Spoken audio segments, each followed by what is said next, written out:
ಗುರುಭ್ಯೋ ನಮಃ ಹರಿಃ ಓಂ. ಸ್ವಸ್ತಿ ಶ್ರೀರಸ್ತು ಮೇ ಶಸ್ತಂ ನಿಸ್ತುಲಾ ನಿಸ್ತುಲಾತ್ ಪುನಃ ವಸ್ತುನೋ ಅವಸ್ತುನೋ ನಿತ್ಯಂ ಸಮಸ್ತಂ ವ್ಯಸ್ತಯೋ ಗತಃ ಸ್ವಾಂತಸ್ಥಾನಂತಶಯ್ಯಾಯ ಪೂರ್ಣಜ್ಞಾನರಸಾರ್ಣಸೇ ಉತ್ತುಂಗವಾಕ್ತರಂಗಾಯ ಮಧ್ವದುಗ್ಧಾಬ್ಧಯೇ ನಮಃ. ವಿಷ್ಣುತೀರ್ಥಕಲ್ಪವೃಕ್ಷೋ ವಿಷ್ಣುತೀರ್ಥಶ್ಚ ಕಾಮಧುಕ್ ಚಿಂತಾಮಣಿರ್ವಿಷ್ಣುತೀರ್ಥೋ ಯತೀಂದ್ರಸ್ಸರ್ವಕಾಮದಃ. ತಪಸ್ವಾಧ್ಯಾಯ ಶುಶ್ರೂಷಾ ಕೃಷ್ಣಪೂಜಾರತಂ ಮುನಿಂ ವಿಶ್ವೇಶಮಿಷ್ಟದಂ ವಂದೇ ಪರಿವ್ರಾಟ್ ಚಕ್ರವರ್ತಿನಂ. ಶ್ರೀಗುರುಭ್ಯೋ ನಮಃ ಹರಿಃ ಓಂ. ನಮಃ ಪರಸ್ಮೈ ಪುರುಷಾಯ ಭೂಯಸೆ ಸದುದ್ಭवस्थाननिरोधलीलया गृहीतशक्तित्रतयाय देहिनामन्तर्ध्रुवायानुपलभ्यवर्त्मने.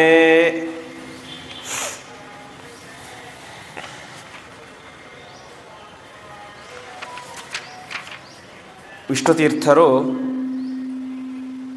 ಪ್ರಧಾನವಾಗಿ ಶಾಶ್ವತ ಸುಖರೂಪವಾದಂತಹ ಮೋಕ್ಷವನ್ನು ಪಡೆಯಬೇಕಾದರೆ ಅವಶ್ಯವಾಗಿ ಮಾಡಲೇಬೇಕಾದದ್ದು ಬಿಂಬರೂಪಿಯಾದಂತಹ ಪರಮಾತ್ಮನ ಉಪಾಸನೆ ಎಂಬುದಾಗಿ ತಿಳಿಸಿದರು. ಆ ಬಿಂಬರೂಪಿಯಾದಂತಹ ಪರಮಾತ್ಮನ ಉಪಾಸನೆಯನ್ನು ಮಾಡಬೇಕಾದರೆ ನಮ್ಮ ಬಿಂಬರೂಪ ಯಾವುದು ಅಂತ ನಮಗೆ ಗೊತ್ತಿರೋದಿಲ್ಲ. ಹೊರತು ನಮ್ಮನ್ನು ಉದ್ಧಾರ ಮಾಡುವಂತಹ ಸ್ವರೂಪೋದ್ಧಾರಕರಾದಂತಹ ಗುರುಗಳಿಗೆ ಗೊತ್ತಿರುತ್ತೆ. ಅವರಿಗೆ ನಮ್ಮ ಬಿಂಬರೂಪ ಗೊತ್ತಿರಬೇಕು ಅಂತ ಹೇಳಿದ್ರೆ ಮೊದಲು ಅವರು ತಮ್ಮ ಬಿಂಬರೂಪಿಯಾದಂತಹ ಪರಮಾತ್ಮನ ಉಪಾಸನೆಯನ್ನು ಮಾಡಿರಬೇಕು. ಹಾಗಾಗಿ ಅಂತಹ ಬಿಂಬರೂಪಿಯಾದಂತಹ ಪರಮಾತ್ಮನನ್ನು ನಮಗೆ ಉಪದೇಶ ಮಾಡುವಂತಹ ಗುರುಗಳು ಸಿಗುವುದು ಅತ್ಯಂತ ದುರ್ಲಭ. ಹಾಗಾಗಿ ಅಂತಹ ಬಿಂಬರೂಪಿಯಾದಂತಹ ಪರಮಾತ್ಮನ ಉಪಾಸನೆಯನ್ನು ಮಾಡುವಂತಹ ಗುರುಗಳು ಸಿಗಬೇಕು ಅಂತ ಹೇಳಿದರೆ ನಮಗೆ ಮೊದಲು ಅನೇಕ ರೀತಿಯಾದಂತಹ ಸಾಧನೆಯಾಗಿರಬೇಕು. ಅಂತಹ ಸಾಧನೆಯಾದಾಗ ಈ ಜನ್ಮದಲ್ಲಿಯೇ ಆ ಬಿಂಬರೂಪಿಯಾದಂತಹ ಪರಮಾತ್ಮನ ಉಪಾಸನೆಯನ್ನು ಉಪದೇಶ ಮಾಡುವಂತಹ ಗುರುಗಳು ಸಿಗುತ್ತಾರೆ ಅಂತ ಹೇಳಕ್ಕೆ ಬರೋದಿಲ್ಲ. ಅನೇಕ ಜನ್ಮಗಳ ಸಾಧನೆಯಿಂದಾಗಿ ನಮಗೆ ಈ ಜನ್ಮದಲ್ಲಿ ಆಗಲಿ ಅಥವಾ ಇನ್ನು ಮುಂದೆ ಅನೇಕ ಜನ್ಮಗಳಲ್ಲಿ ಅಂತಹ ಗುರುಗಳು ಉಪದೇಶ ಮಾಡುತ್ತಾರೆ ಎಂಬುದಾಗಿ ತಿಳಿಸ್ತಾರೆ. ಅಂತಹ ಗುರುಗಳು ಸಿಗಬೇಕು ಅಂತ ಹೇಳಿ ಮೊದಲು ನಮ್ಮಲ್ಲಿ ಸಾಧನೆ ಪರಿಪಕ್ವವಾಗಿರಬೇಕು ಅಂತ. ಅದಕ್ಕೋಸ್ಕರ ಅನೇಕ ಪ್ರಕರಣಗಳಲ್ಲಿ ನಮ್ಮ ಇಂದ್ರಿಯ ಜಯ ಆಗಿರಬೇಕು ಎಂಬುದಾಗಿ ಅನೇಕ ಪ್ರಕರಣಗಳನ್ನು ಉಪದೇಶ ಮಾಡಿ ಮುಂದೆ ಅಧ್ಯಾತ್ಮ ಪ್ರಕರಣವನ್ನು ನಾವು ನಿನ್ನೆ ಕೇಳಿದ್ವಿ. ಪರಮಾತ್ಮ ಅವನ ಸ್ವರೂಪ ಏನು, ಅವನು ಯಾವ ರೀತಿಯಾಗಿ ವೈಷಮ್ಯವನ್ನು ಮಾಡದಂತೆ ತಾರತಮ್ಯವನ್ನು ಮಾಡದಂತೆ ಅವರವರ ಯೋಗ್ಯತೆಗೆ ಅನುಸಾರವಾಗಿ ಮೋಡ ಹೇಗೆ ಎಲ್ಲ ಗಿಡಗಳಿಗೂ ಒಂದೇ ರೀತಿಯಾದಂತಹ ಮಳೆಯನ್ನು ಸುರಿಸುತ್ತೋ ಅದೇ ರೀತಿಯಾಗಿ ಪರಮಾತ್ಮ ಒಂದೇ ರೀತಿಯಾಗಿ ಪ್ರತಿಯೊಬ್ಬರಿಗೂ ಕೂಡ ಅನುಗ್ರಹವನ್ನು ಮಾಡ್ತಾನೆ. ಅವರವರ ಯೋಗ್ಯತೆಗೆ ಅನುಸಾರವಾಗಿ ಅವರವರು ಫಲವನ್ನು ಪಡೀತಾರೆ ಎಂಬುದಾಗಿ ತಿಳಿಸ್ತಾರೆ.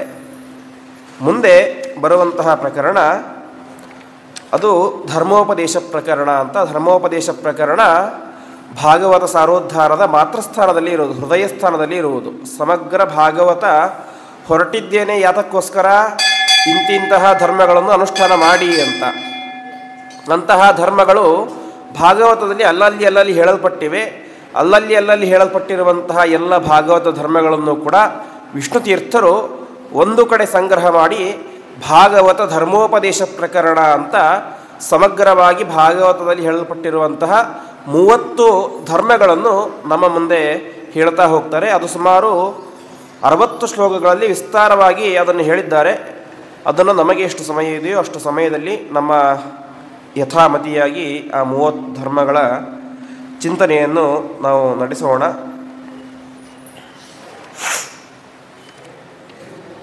ಧರ್ಮ ಅಂದರೆ ಏನು ಅಂತ ಹೇಳಿದರೆ ಯಾವುದು ನಮ್ಮನ್ನು ನಿರಂತರವಾಗಿ ರಕ್ಷಣೆ ಮಾಡ್ತಾ ಇರುತ್ತೋ ಅದು ಧರ್ಮ ಅಂತೆ. ಅಂದರೆ ನಾವು ಧರ್ಮಗಳ ಆಚರಣೆಯನ್ನು ಮಾಡಿದರೆ ಆ ಧರ್ಮ ಎಂಬುದು ನಮ್ಮನ್ನು ರಕ್ಷಣೆ ಮಾಡುತ್ತೆ ಎಂಬುದಾಗಿ ಶಾಸ್ತ್ರ ಹೇಳುತ್ತೆ. ಧರ್ಮೋ ರಕ್ಷತಿ ರಕ್ಷಿತಃ ಅಂತ.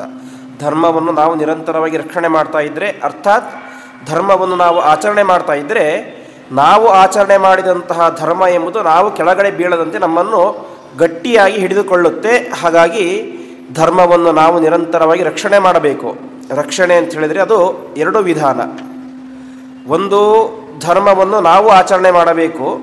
ಇನ್ನು ಧರ್ಮಕ್ಕೆ ಯಾರಾದರೂ ಹಾನಿ ಮಾಡಲಿಕ್ಕೆ ಬಂದರೆ ಅವರ ಮೂಲಕನೂ ಕೂಡ ಧರ್ಮವನ್ನು ರಕ್ಷಣೆ ಮಾಡಬೇಕು.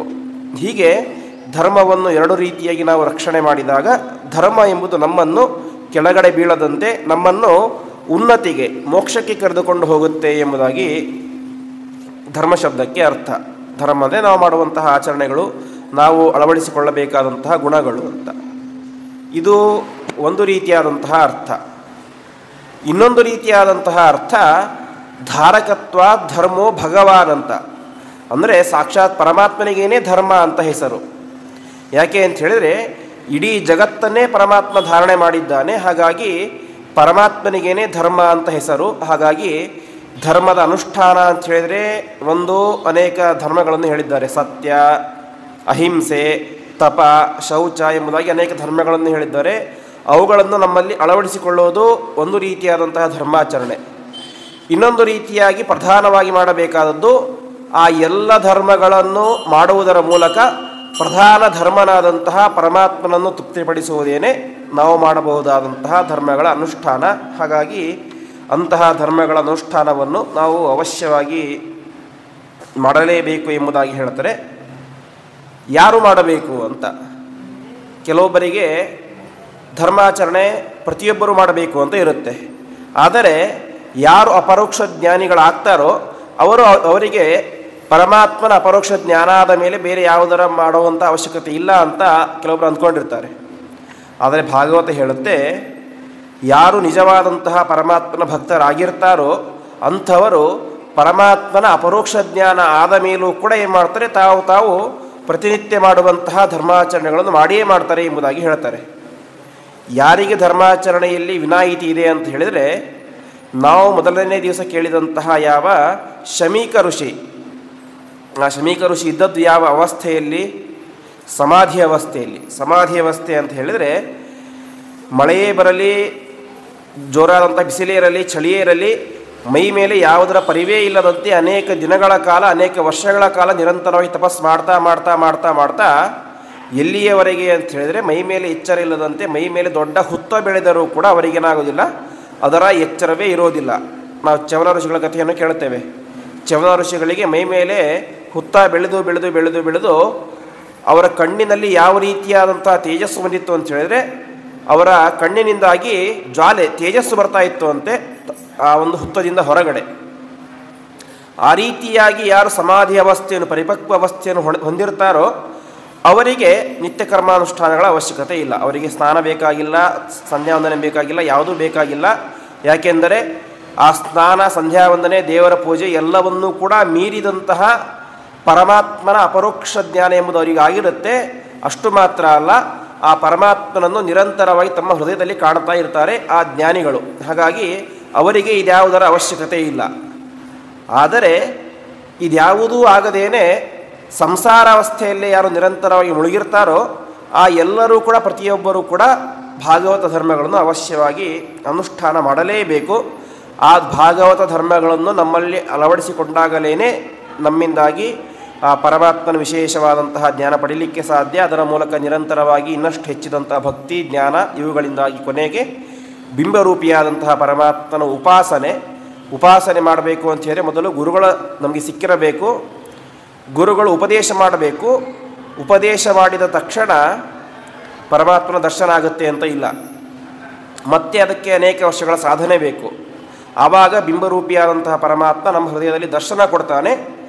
ದರ್ಶನ ಕೊಟ್ಟ ಮೇಲೆ ಏನು ಮಾಡಬೇಕು, ನಾವು ಬಿಂಬರೂಪಿಯಾದಂತಹ ಪರಮಾತ್ಮನ ಉಪಾಸನೆಯನ್ನು ಮಾಡಲಿಕ್ಕೆ ಪ್ರಾರಂಭ ಮಾಡಬೇಕು. ಹಾಗಾಗಿ ಇದು ಹೇಳಿದಷ್ಟು ಕೇಳಿದಷ್ಟು ಸುಲಭ ಅಲ್ಲ ಬಿಂಬರೂಪಿಯಾದಂತಹ ಪರಮಾತ್ಮನ ಉಪಾಸನೆ. ಇವತ್ತು ನಾವು ಸುಮ್ಮನೆ ಬಿಂಬರೂಪಿ ಪರಮಾತ್ಮ ಅಂತ ಹೇಳ್ತೀವಿ, ಉಪಾಸನೆ ಮಾಡಬೇಕು ಅಂತ ಹೇಳ್ತೇವೆ. ಆದರೆ ಪರಮಾತ್ಮನ ದರ್ಶನ ಆಗುವುದು ತುಂಬ ಕಷ್ಟ. ಅನೇಕ ಜನ್ಮಗಳ ಸಾಧನೆ ಮಾಡಬೇಕು. ಅದಕ್ಕೆ ಪೂರಕವಾದದ್ದು ಈ ಧರ್ಮಾಚರಣೆಗಳು. ಬಿಂಬರೂಪಿ ಪರಮಾತ್ಮನ ಜ್ಞಾನ ಮಾತ್ರ ಕಷ್ಟ ಅಲ್ಲ, ಈ ಧರ್ಮಗಳ ಜ್ಞಾನವೂ ಕೂಡ ತುಂಬ ಕಷ್ಟ ಎಂಬುದಾಗಿ ಹೇಳ್ತಾರೆ. ಶಾಸ್ತ್ರಗಳಲ್ಲಿ ಒಂದು ಮಾತು ಬರುತ್ತೆ, ಧರ್ಮಸ್ಯ ಚರಣಂ ಶ್ರೇಯ ಧರ್ಮಜ್ಞಾನಂತು ದುಷ್ಕರಂ ಅಂತ. ಧರ್ಮಗಳನ್ನು ಆಚರಣೆ ಮಾಡೋದು ಒಂದು ಹಂತದಲ್ಲಿ ಸುಲಭ ಅಂತೆ, ಆದರೆ ಧರ್ಮಗಳ ಜ್ಞಾನವನ್ನು ಪಡೆಯೋದು ತುಂಬ ಕಷ್ಟ. ಯಾಕೆ ಅಂತ ಹೇಳಿದರೆ ಅವುಗಳಲ್ಲಿ ಅನೇಕ ರಹಸ್ಯವಾದಂಥ ವಿಚಾರಗಳಿರ್ತವೆ. ಹಾಗಾಗಿ ಧರ್ಮಗಳನ್ನು ತಿಳಿಯೋದು ತುಂಬ ಕಷ್ಟ ಎಂಬುದಾಗಿ ಹೇಳ್ತಾರೆ. ಅಂತಹ ಧರ್ಮಗಳನ್ನು ಅತ್ಯಂತ ಸುಲಭ ರೀತಿಯಲ್ಲಿ ಭಾಗವತದಲ್ಲಿ ಉಪದೇಶ ಮಾಡಿದ್ದಾರೆ ಶ್ರೀ ವೇದವ್ಯಾಸ ದೇವರು.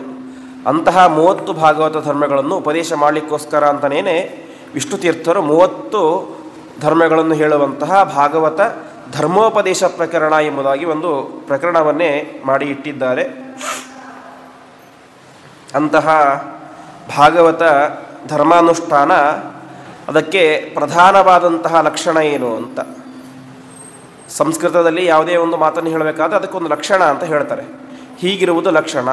ಆಕಳು ಇದೆ, ಆಕಳಿನ ಲಕ್ಷಣ ಏನು? ಗಂಗೆಯ ತೊಗಲಿರುವುದು ಆಕಳಿನ ಲಕ್ಷಣ. ಹೀಗೆ ಅನೇಕ ರೀತಿಯಾಗಿ ಲಕ್ಷಣವನ್ನು ಹೇಳ್ತಾ ಹೋಗ್ತಾರೆ. ಹಾಗೆ ಭಾಗವತ ಧರ್ಮಾನುಷ್ಠಾನಕ್ಕೆ ಪ್ರಧಾನವಾದಂತಹ ಲಕ್ಷಣ ಏನು ಅಂತ ಹೇಳಿದರೆ ನಿಷ್ಕಾಮ ಕರ್ಮ ಅಂತ. ಅಂದರೆ ಒಂದು ಪ್ರಧಾನವಾಗಿ ಪರಮಾತ್ಮನೇ ನಮ್ಮಿಂದಾಗಿ ಪ್ರತಿಯೊಂದು ಕಾರ್ಯಗಳನ್ನು ಕೂಡ ಮಾಡಿಸ್ತಾ ಇದ್ದಾನೆ ಎಂಬುದು ಪ್ರಧಾನವಾದಂತಹ ಒಂದು ನಂಬಿಕೆ, ಅದೇ ರೀತಿಯಾಗಿ ಲಕ್ಷಣ. ಇನ್ನೊಂದು ಪ್ರಧಾನವಾದದ್ದು ನಿಷ್ಕಾಮ ಕರ್ಮ ಅಂತ. ಪರಮಾತ್ಮನ ಪೂಜೆ ಮಾಡ್ತೇವೆ, ಪ್ರವಚನ ಕೇಳ್ತೇವೆ, ಏಕಾದಶಿ ವ್ರತ ಮಾಡ್ತೇವೆ ಅಂತ ಹೇಳಿದರೆ ಅದರಿಂದ ಏನೋ ಒಂದು ಫಲ ಸಿಗುತ್ತೆ ಎಂಬುದಾಗಿ ಅಪೇಕ್ಷೆ ಪಟ್ಟು ನಾವು ಕರ್ಮವನ್ನು ಜ್ಞಾನವನ್ನು ಪಡೆದರೆ ಅದು ನಿಜವಾದಂತಹ ಪರಿಶುದ್ಧವಾದಂತಹ ಭಾಗವತ ಧರ್ಮ ಅಂತ ಅನಿಸ್ಕೊಳ್ಳೋದಿಲ್ಲ. ನಾವು ಭೀಮಸೇನ ದೇವರ ಕಥೆಯನ್ನು ಕೇಳ್ತೇವೆ. ನಾರಾಯಣಾಸ್ತ್ರದ ಪ್ರಯೋಗ ಆಗುತ್ತೆ. ನಾರಾಯಣಾಸ್ತ್ರದ ಪ್ರಯೋಗ ಆದಾಗ ಎಲ್ಲರೂ ಕೂಡ ಹೇಳ್ತಾರೆ, ಅದು ಪ್ರತಿಯೊಬ್ಬರ ಮೇಲೆ ಬೀಳಲಿಕ್ಕೆ ಬರುತ್ತೆ. ಆವಾಗ ಶ್ರೀಕೃಷ್ಣ ಪರಮಾತ್ಮ ಹೇಳ್ತಾನೆ, ನೀವೆಲ್ಲರೂ ಕೂಡ ಅದಕ್ಕೆ ಕೈ ಮುಗಿಬೇಕು. ಕೈ ಮುಗಿದಾಗ ಏನಾಗುತ್ತೆ? ನಾರಾಯಣಾಸ್ತ್ರ ಹೋಗಿಬಿಡುತ್ತೆ ಎಂಬುದಾಗಿ ಹೇಳ್ತಾರೆ. ಧರ್ಮರಾಜ, ಯಾವ ಅರ್ಜುನ, ನಕುಲ, ಸಹದೇವ ಪ್ರತಿಯೊಬ್ಬರು ಕೂಡ ನಾರಾಯಣಾಸ್ತ್ರ ತಮ್ಮ ತಲೆಯ ಮೇಲೆ ಬೀಳಲಿಕ್ಕೆ ಬಂದಾಗ ಏನು ಮಾಡ್ತಾರೆ? ಕೈ ಮುಗಿದು ನಮಸ್ಕಾರ ಮಾಡ್ತಾರೆ. ನಾರಾಯಣಾಸ್ತ್ರ ಹೋಗಿಬಿಡುತ್ತೆ. ಕೊನೆಗೆ ಯಾರ ತಲೆ ಮೇಲೆ ಬರುತ್ತೆ? ಭೀಮಸೇನ ದೇವರ ತಲೆ ಮೇಲೆ ಬರುತ್ತೆ. ಕೃಷ್ಣ ಪರಮಾತ್ಮ ಯುಧಿಷ್ಠಿರ ಎಲ್ಲ ಹೇಳ್ತಾರೆ, ಭೀಮಸೇನ ಕೈ ಮುಗಿ ನಾರಾಯಣಾಸ್ತ್ರ ಹೋಗಿಬಿಡುತ್ತೆ, ನಿನಗೇನು ಮಾಡೋದಿಲ್ಲ ಅಂತ. ಭೀಮಸೇನ ದೇವರು ಹೇಳ್ತಾರೆ, ನಾನು ಸರ್ವಥಾ ಕೈ ಮುಗಿಯೋದಿಲ್ಲ ಅಂತ. ಅಲ್ಲ, ಯಾವುದು ಬಿದ್ದುಬಿಟ್ರೆ ನನ್ನ ಪ್ರಾಣನೇ ಹೋಗಿಬಿಡುತ್ತೆ, ಅದಕ್ಕೆ ಕೈ ಮುಗಿಯ ಅಂತ. ಭೀಮಸೇನ ದೇವರು ಹೇಳ್ತಾರೆ, ನನ್ನ ಪ್ರಾಣ ಹೋದರೂ ಪರವಾಗಿಲ್ಲ, ನಾನು ಅದಕ್ಕೆ ನಮಸ್ಕಾರ ಮಾಡೋದಿಲ್ಲ ಅಂತ. ಈ ಸಂದೇಹ ಬರುತ್ತೆ. ವಾಯುದೇವರು ಅವರೇ ಭೀಮಸೇನ ದೇವರಾಗಿದ್ದು. ನಮಸ್ಕಾರ ಮಾಡ್ತಾ ಇರೋದು ಯಾರಿಗೆ? ನಾರಾಯಣಾಸ್ತ್ರಕ್ಕೆ. ನಾರಾಯಣಾಸ್ತ್ರದ ಅಭಿಮಾನಿ ದೇವತೆ ಯಾರು? ಸಾಕ್ಷಾತ್ ಪರಮಾತ್ಮ. ಹಾಗಾಗಿ ನಮಸ್ಕಾರ ಮಾಡಿದ್ರೆ ಏನು ಗಂಟು ಹೋಗ್ತಾ ಇತ್ತು ಅಂತ. ಭೀಮಸೇನ ದೇವರ ನಮಸ್ಕಾರ ಮಾಡಿದರೆ ಏನು ಹೋಗ್ತಾ ಇತ್ತು? ನಮಸ್ಕಾರ ಮಾಡ್ತಾ ಇರೋದು ತಮಗಿಂತ ಕೆಳಗಿನವರಿಗಲ್ಲ, ಮಾಡ್ತಾ ಇರೋದು ಯಾರಿಗೆ? ಸರ್ವೋತ್ತಮರಾದಂತಹ ಪರಮಾತ್ಮನಿಗೇನೆ. ಹಾಗಾಗಿ ನಮಸ್ಕಾರ ಮಾಡಬಹುದಾಗಿತ್ತು, ಯಾಕೆ ನಮಸ್ಕಾರ ಮಾಡಲಿಲ್ಲ ಅಂತ.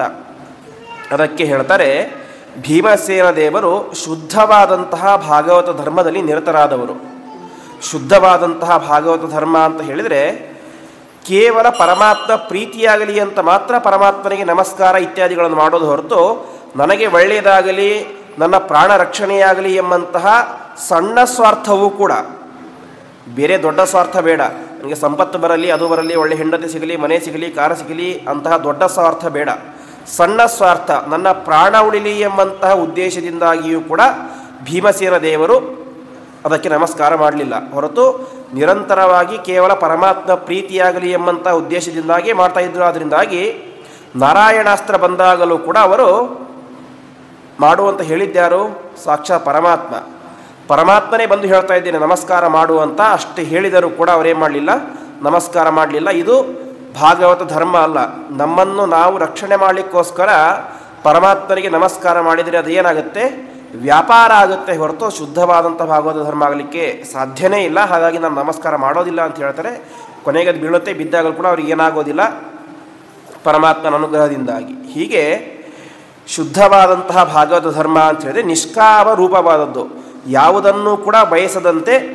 ಕೊನೆಗೆ ನಿಜವಾದಂತಹ ಶ್ರೇಷ್ಠ ನಿಷ್ಕಾಮ ಕರ್ಮಿಗಳು ಯಾರು ಅಂತ ಹೇಳಿದರೆ ಕೊನೆಗೆ ಅವರು ಮೋಕ್ಷವನ್ನು ಬಯಸೋದಿಲ್ಲ ಅಂತೆ.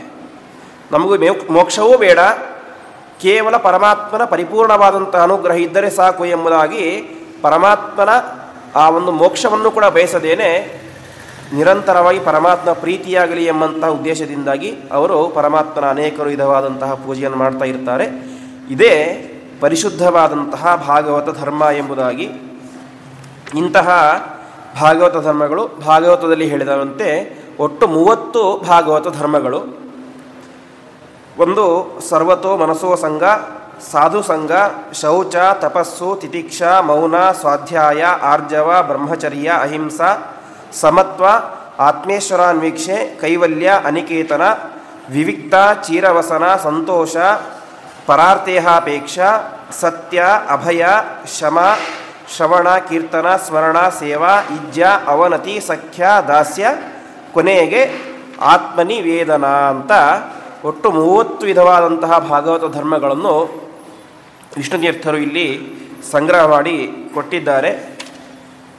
30 ಭಾಗವತ ಧರ್ಮಗಳು ಅಂತ ಹೇಳಿದರೆ ಅದು 30 ಬೇರೆ ಬೇರೆ ಅಲ್ಲ ಅಂತೆ. ಪರಮಾತ್ಮನಲ್ಲಿ ಮಾಡುವಂತಹ ನಿರಂತರವಾದ ಭಕ್ತಿಯೇನೇ ಅದು ಪರಮ ಮುಖ್ಯವಾದಂತಹ ಭಾಗವತ ಧರ್ಮ. ಅದರ ಹೇಗೆ ಒಂದು ಮರ ಇರುತ್ತೆ, ಆ ಒಂದು ಮರದಲ್ಲಿ ಏನಿರುತ್ತೆ, ಅನೇಕ ಶಾಖೆ ಉಪಶಾಖೆಗಳು ಇರ್ತವೆ. ಅದು ಮರ ಅದಕ್ಕಿಂತ ಬೇರೆನಾ? ಮರವೇ ಅದು, ಯಾವುದೋ ಶಾಖೆ ಉಪಶಾಖೆಗಳು, ಆದರೆ ಮರದ ಒಂದು ಪಾರ್ಟ್, ಒಂದು ಭಾಗಗಳು ಅಷ್ಟೇ. ಅದು ಅನ್ನು ಕೂಡ ನಾವು ಏನು ಕರಿತೀವಿ, ಮರ ಅಂತಲೇ ಕರಿತೇವೆ. ಮರದಲ್ಲಿ ಇನ್ನೊಂದು ವಿಶೇಷ ಅಂತ. ಹಾಗೆ ಪ್ರಧಾನವಾದಂತಹ ಭಾಗವತ ಧರ್ಮ ಅಂತ ಹೇಳಿದರೆ ಅದು ಭಕ್ತಿಯೇನೆ. ಆ ಭಕ್ತಿಗೆ ಸಾಧನವಾದದ್ದು ಈ 30 ಭಾಗವತ ಧರ್ಮಗಳು. ಹಾಗಾಗಿ ಪ್ರಧಾನವಾದಂತಹ ಭಾಗವತ ಧರ್ಮ ಅಂತ ಹೇಳಿದರೆ ಅದು ಪರಮ ಮುಖ್ಯವಾದಂತಹ, ಪ್ರತಿಯೊಬ್ಬರೂ ಅವಶ್ಯವಾಗಿ ಅನುಷ್ಠಾನ ಮಾಡಲೇಬೇಕಾದಂತಹ ಧರ್ಮ ಅಂತ ಹೇಳಿದರೆ ಅದು ಭಕ್ತಿ ಎಂಬಂತಹ ಅತಿ ದೊಡ್ಡ ಧರ್ಮ. ಇದನ್ನೇ ಭಾಗವತದಲ್ಲಿ ಹೇಳ್ತಾರೆ, ನಿನ್ನೆ ಕೇಳಿದಂತೆ ಭಕ್ತಿ ಇಲ್ಲದೇ ಇರುವಂತಹ ಅತಿ ದೊಡ್ಡ ಜ್ಞಾನಿಗಿಂತಲೂ ಕೂಡ ಭಕ್ತಿ ಇರುವಂತಹ ಒಬ್ಬ ಚಾಂಡಾಲನೇ ಶ್ರೇಷ್ಠ ಎಂಬುದಾಗಿ ಹೇಳ್ತಾರೆ. ಹಾಗಾಗಿ ಅಷ್ಟು ಮಹತ್ವವನ್ನು ಭಕ್ತಿಗೆ ಕೊಟ್ಟಿದ್ದಾರೆ.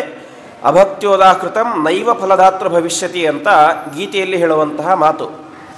ಭಕ್ತಿ ಇಲ್ಲದೆ ಮಾಡಿದಂತಹ ಎಂಥ ದೊಡ್ಡ ಕಾರ್ಯವೇ ಆಗಲಿ ಅದು ನೈವ ಫಲದಾತ್ರ ಭವಿಷ್ಯತಿ ಅಂತ. ಅಂದರೆ ಫಲವನ್ನು ಕೊಡೋದಿಲ್ಲ ಅಂತ ಅಷ್ಟು ಮಾತ್ರ ಹೇಳಲಿಲ್ಲ, ನೈವ ಅಂದರೆ ಇಂಪಾಸಿಬಲ್ ಅಂತ, ಕೊಡಲಿಕ್ಕೆ ಸಾಧ್ಯನೇ ಇಲ್ಲ ಯಾವಾಗ ಭಕ್ತಿ ಇಲ್ಲದೆ ಮಾಡಿದಾಗ ಅಂತ. ಹಾಗಾಗಿ ಅಂತಹ ಭಕ್ತಿಯನ್ನು ನಾವು ವಿಶೇಷವಾಗಿ ಜೀವನದಲ್ಲಿ ಅಳವಡಿಸಿಕೊಳ್ಳಬೇಕು. ಅಂತಹ ಭಕ್ತಿಯಿಂದಾಗಿಯೇ ನಮಗೇನಾಗುತ್ತೆ, ವಿಶೇಷವಾದಂತಹ ಪರಮಾತ್ಮನ ಅನುಗ್ರಹ ಎಂಬುದಾಗುತ್ತೆ ಎಂಬುದಾಗಿ ಹೇಳ್ತಾರೆ. ಅಂತಹ ಭಕ್ತಿ ಪರಮಾತ್ಮನಲ್ಲಿ ಬರಬೇಕು ಅಂತ ಸಾಮಾನ್ಯ ಎಲ್ಲರಿಗೂ ಗೊತ್ತೇ ಇರುತ್ತೆ. ಆ ರೀತಿಯಾದಂತಹ ಭಕ್ತಿ ಎಂಬುದು ನಮಗೆ ಸಿಗಬೇಕು ಅಂತ ಹೇಳಿದರೆ ಅದು ಸುಲಭವಾಗಿ ಸಿಗೋದಿಲ್ಲ. ಪರಮಾತ್ಮನಲ್ಲಿ ಶಾಶ್ವತವಾದಂತಹ,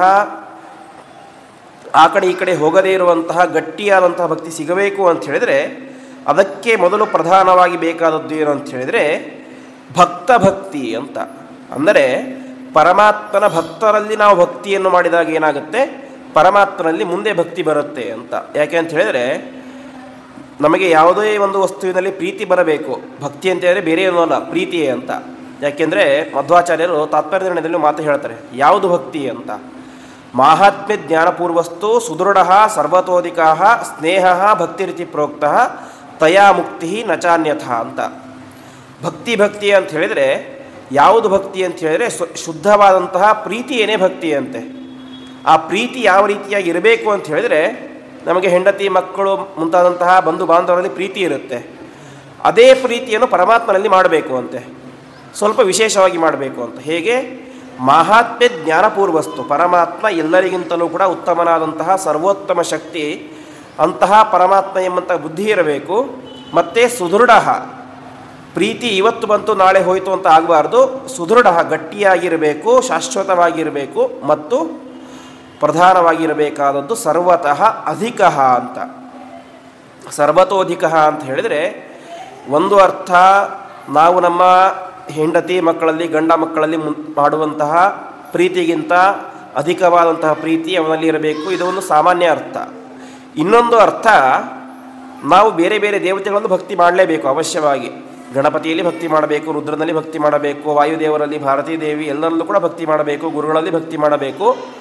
ಅವರಲ್ಲಿ ಮಾಡುವಂತಹ ಭಕ್ತಿಗಿಂತ ವಿಶಿಷ್ಟವಾದಂತಹ ಹೆಚ್ಚಾದಂತಹ ಭಕ್ತಿಯನ್ನು, ಪ್ರೀತಿಯನ್ನು ಯಾರಲ್ಲಿ ಮಾಡಬೇಕು? ಪರಮಾತ್ಮನಲ್ಲಿ ಮಾಡಬೇಕು ಅಂತ. ಹೀಗೆ ಪರಮಾತ್ಮನಲ್ಲಿ ಮಾಡುವಂತಹ ಪ್ರೀತಿಯೇನೇ ಭಕ್ತಿ, ಅದರಿಂದಲೇ ಮುಕ್ತಿ ಎಂಬುದಾಗಿ ಮಧ್ವಾಚಾರ್ಯ ಹೇಳಿದ್ದಾರೆ. ಹಾಗಾಗಿ ಅಂತಹ ಶ್ರೇಷ್ಠವಾದಂತಹ ಭಕ್ತಿ ನಮಗೆ ಸಿಗಬೇಕು ಅಂತ ಹೇಳಿದರೆ ಪ್ರಧಾನವಾಗಿ ಮಾಡಬೇಕಾದದ್ದು ನಮ್ಮ ಕಣ್ಣಿನ ಎದುರುಗಡೆ ಕಾಣುವಂತಹ ಪರಮಾತ್ಮನ ಪ್ರತೀಕರಾದಂತಹ ಪರಮಾತ್ಮನ ಭಕ್ತರಲ್ಲಿ ನಾವೇನು ಮಾಡಬೇಕು? ಮೊದಲು ಭಕ್ತಿಯನ್ನು ಮಾಡಬೇಕು ಅಂತ.